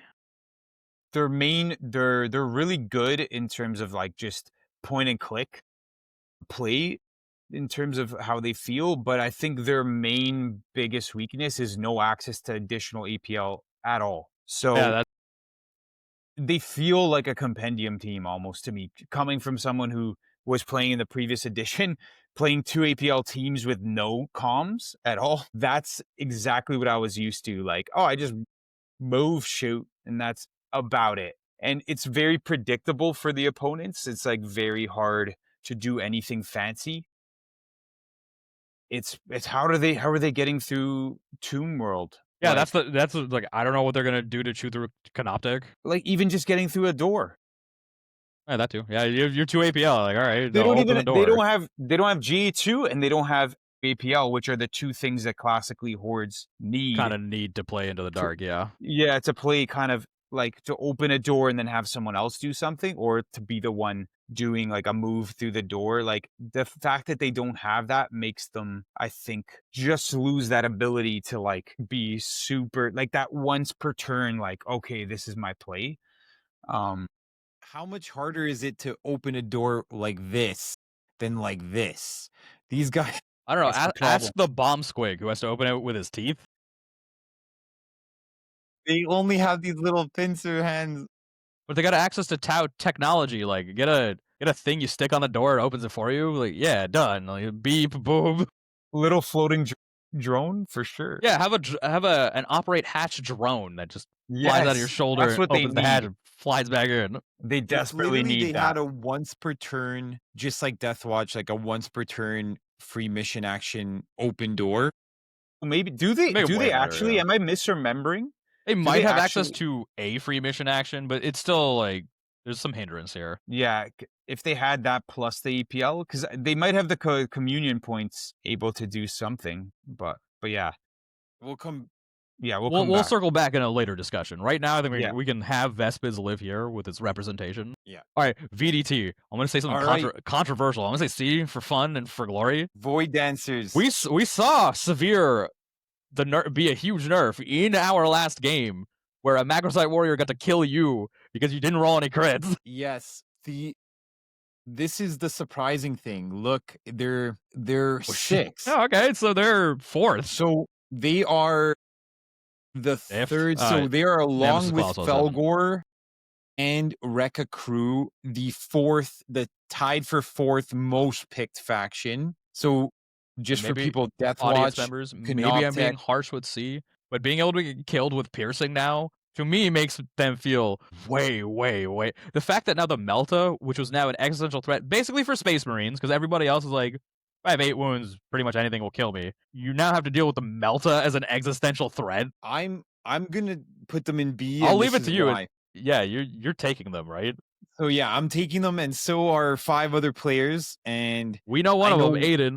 yeah, Aiden. Shout out to Aiden. Him and I have been discussing a lot, and technically, in my last tournament with them, I only lost 1 operative due to the piercing, but I made 3 saves because the person didn't roll a crit. So I say that percentage has changed 20% more. As a Void Dancer player, you're always playing casino if you're exposing your guy to getting shot or fought. If you get fought as a Void Dancer player, you're always dying. Segris, you have like a 33% chance on people hitting mostly on 3s. You have a 33% chance to use one of their hits as a parry. And I've never isn't rolled gonna that be enough. 33% chance. So it has always been casino team. Now it's a little bit more of a casino team. You do have a 67, almost a 70% chance with 1 reroll on 5 dice to hit that crit, which is now 6 instead of 5 if you take the blades. Which If you is take- nominally useful. Yeah, against elf teams, I'm taking Embrace now, which is brutal. 4-5. So they can't parry out my 4/4, my minimum 4 attack, which is good. And if you really want to have 2 crits against some teams, like maybe like Phobos or something, right?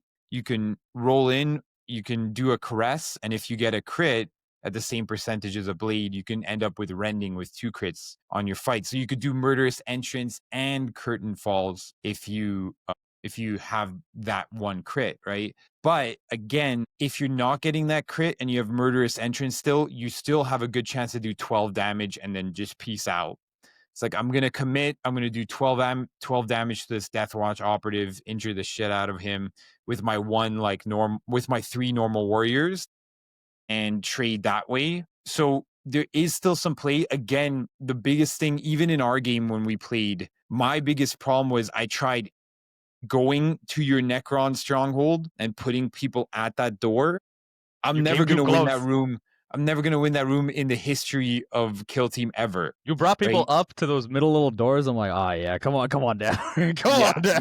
Because that's where you could have opened that door, right? So if I go to the middle room and if I go to that flank and I put most of my guys in that middle room, now I'm have some sort of shot. You're still on 3 APLs, 7 inches of range. You're still outranging most teams. So you can, if you're measuring properly, you can counter play. When they're lethal, I've had so many games where I'm just like a knife through butter. Just like Corsairs. Here's where I'm coming from. Now that you mentioned Corsairs, that match used to be Corsairs had to try pretty hard to come get you and table you. Now you just fucking die. Okay, VDT versus Corsairs. Corsairs destroy you. Piercing 2, piercing 1, and here's the kicker. You know you love to strike and fall back and shoot. I now do 1 CP 2d3 damage to you when you fall back to shoot me. That guy is getting primed to get murdered anyway, so it's totally fine. I think Void Dancers, the way you have to play them is you have to commit to, you have to deploy very neutrally wherever your opponent deploys their most significant pieces. You just go to the other sides that they're not, basically. So if they're in the middle, you go to the sides, and if they're in one side, you go to the middle and the other side. The main issue in specifically Corsairs versus VDT, the problem now is like, all right, every Void Dancer is an existential threat to every Corsair because everybody got a melee weapon and go hit and 2-tap you. But now the reverse is basically also true. So now most of your Corsairs teams are power sword wielding guys, but now all of the shooting just got better. Oh, yes. The blaster is now killing a guy. Pistolier is killing 2 guys. He's gonna walk up, go bing bing, and kill 2 guys. Yeah. I think they're in B because there's a good chance we could go 50% on our games that are not Canoptek. Canoptek's super hard because, like, if you're challenging for the point, you're just gonna get killed. You're challenging macrosite warriors. So 6 out of 9 of the objectives now, or the crit ops, you have to sit on an objective. Void Dancers do not like sitting on objectives. So inherently, I think 50% is the best we can hope for as Void Dancer players. But I do think you have the tools. Like, we haven't been nerfed off the map that I would say we're in C tier. I would say you still have the tools to hang around in B, still be a menace to some teams like Deathwatch, you're a menace to. The elf teams, you're still playing like it's a knife edge who's going to win. This is Corsairs. Against Corsairs, then it's like you just hand the knife to the Corsair player and be like, end me quickly. Yeah, the Corsairs obviously is a lot because of the piercing is crazy now. I'm being a little harsh. It's mostly because on my end, having played Corsairs against Void Dancers a lot. I played that match a whole bunch. When they were ignoring piercing, you gotta do a lot of extra math. Now that they don't ignore the piercing, it's like, oh, I can just kill them with anything at any time. It just made it freer. And their changes like 4-6 on the sword, 4-6, 4-5, 4-10. Like none of this matters. You 2-tap, it's fine. Yeah. And so as a Void Dancer player, you have to think fundamentally differently now, because before it was like once a turn, I'm gonna charge, strike, and shoot. And but now that strike gets punished. Your once a turn strike is also once a turn. That guy takes 2d. Yeah, or I mean, against like any other team other than Corsairs, you could just die on your own. Like you just do 12 and die, or you just do 8 and die, basically, right? So that's something you need to be very aware of. You still have 5 amazing operatives, and you still have 3 throwaway operatives. And those throwaways are still amazing. They're amazing throwaways, They're still amazing throwaways that could do a lot, and people still have to kill 5 to get 3 on the crit off. So you can easily trade those 3, and you still have room for 1 more dying. If you keep 4 alive, you're doing pretty well on crit op. And if you've killed enough, it's just we can't double tap and we can't stay in objectives. I'm going to just say I'm going to be hoping for 50% win rate maximum. That being said, Worlds is going to be crazy. Worlds is going to be crazy. Canoptek is very, very tough. All right. Warpcoven, C, easy peasy, nerfed in the dirt. I'm pretty sure GW wants to delete them because they don't have a box. Like straight up. The way their nerf was hatched out, I think is very much a nobody look at this stuff ever again until we release a proper like Tzeentch Space Marine box for you to buy. Don't even think about this. I would team. say they reached their 19th nerf and then they're finally gone. Yeah. Yeah, They went back dropped into a the whole operative. void. Yeah. But guys, it's okay. Your sorcerers gained 1 wound, so you lose 14, pick up 3, baby. Art of the deal. Actually, you lose more. 2 Zangors. Zangors are 10 wounds. Lose 20, pick up 3, baby. And one guy's bringing them, so. He's in my pod. I hope he's a lovely chap. We'll talk about it. All right, Wreckas. Let's do Wreckas last. Hang on, do Wreckas last, because we might have to actually talk about it. Wyrmblade, solid B for the same reason as every other Horde team. Plus, they have almost as much rerolls as Deathcore, which is great. I would say they're above. They would be Probably above Vespid. Vespid. They have more better tricks. Probably easier to play than Exaction, or probably around Exaction. They're right around there. I definitely put them on. Yeah, I think that side of B is pretty good. They're a solid Horde team, but they're also old. They take a lot of skill to pilot, and they're one of those teams that are more liable to get folded because they don't have much defense. But yeah, they are just 5 up, 7 They wounds. can clap you, and they're such an enigma team because no one plays them. No one plays them. I think Jimmy Kelly in my pod's running them. I think he might have a nice chance simply because he's an incredible player, and not many people know what the team does. And you won't have to play him because he's playing for Team Canada. I'm actually really happy because I don't have to face him. Yeah. All right, and Wreckas. welcome to Canada. I think solid B. Like, I'm still going to lean solid B. Ooh, I think A. A feels maybe. I think I A guess because now they they did can pick up the ability to gain an APL on the charge, which is fun. And I think they have play. They're tanky enough. They have some play into Deathwatch and the Nem Claw. I mean, I wouldn't go that crazy with the tankiness. They have just a scratch, I'm assuming, right? Yeah. Yeah, they do per turn. They go high B. A feels still a little because okay, they get the APL on the charge, but my strategy before was to just don't get move shot, don't get charge fought, so just don't be there. They're an 8 activation with the bomb squigs. It's cute. I don't know. Probably is their biggest weakness the fact that they're still 2 APL for the count for the purposes of controlling. Well, if they go up to 3, they're 3 until their next activation, so they can be 3 on a point. For me, it's more of I'm thinking about. So let's just say now they slightly out-activate Deathwatch. It gives them an edge, and they've got some new tools. But the teams that out-activate them, that feels like a nightmare. Like, the Bomb Squid can only do so much. If your opponent is playing 12 activations, you're playing 8. They're going to do nothing for 8 activations. They're going to see where your Bomb Squigs end up, and then do stuff with the remaining activations, because they don't want to give up the Bomb Squig value. That's where I get caught up in wanting to put them in B. It feels like a team like Ratlings with out-of-phase movement, or Mandrakes, or VDT who are faster, you're just not going to be there for them to interact with. Or if you deep out-activate them, you're just going to do nothing until you can do everything in safety. That's where I come from wanting to put them in B instead of A. It doesn't feel like they have the tricks and the tools to push up into A. Like, if you look at who's in A, it's a bunch of people who either play the game in an unorthodox way, have amazing tools, plus amazing stats, or have a phenomenal faction rule like Fellgor, who both have the stats and the rule. I don't think Wreckas have that kind of juice. I think their main thing is that they can guarantee hits. Yeah, but in order to guarantee those hits, you got to roll 6s, and you can save them up, and it's great on crack grenades and stuff where you're bump all that stuff up, do all that. But you got to roll the 6s, which means you got to be attacking stuff, and your opponent just doesn't give you stuff to attack. You can only aggro stage the bomb squigs so aggro. Yeah, but you can break through walls and make a nice little. Only on Volcus, though. Yeah, you can. You can make yourself a little accessible. It was usually, instead of a 2-inch climb, it's a 1-inch accessible tax. But it's when they're deeply out-activated, I think they will struggle with just getting piecemeal removed. And when they're kind of on par, like with Canoptek, that minus 1 inch of movement is not stay over there. I just not going to be here for you to charge. And then things like Fellgor is nice, you frenzied a guy, and I did 8 damage back to you. I'm going to activate that guy, and he's going to fight you again and kill you. Nemesis Claw, it's all right, we have no rerolls, plus a Melta, plus a Screecher. It's a lot of stuff. And they still get clapped by stuns, and we now have a Geomancer with an AoE stun weapon. There's a lot. I feel like B is fair.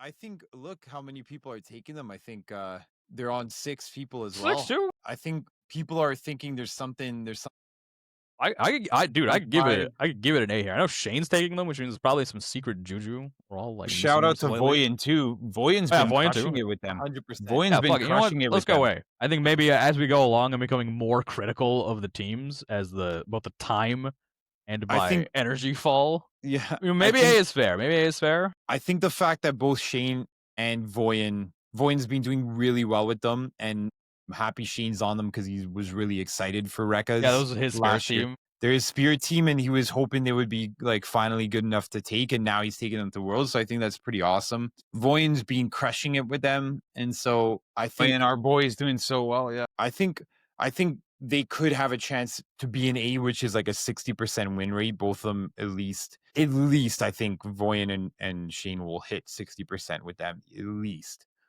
minimally. So I think they do have that extra, like they have the juice, they have the just a scratch. Like Voyen was They do have the like, pulsar rockets, so I'm discounting a few things here. they have the pulsar rockets. They can kill anything in combat. Their shooting is fantastic, right? So I think they do have some viability there. So I think we've ended up on a really good. I'm liking Tiers the balance list. of this, yeah.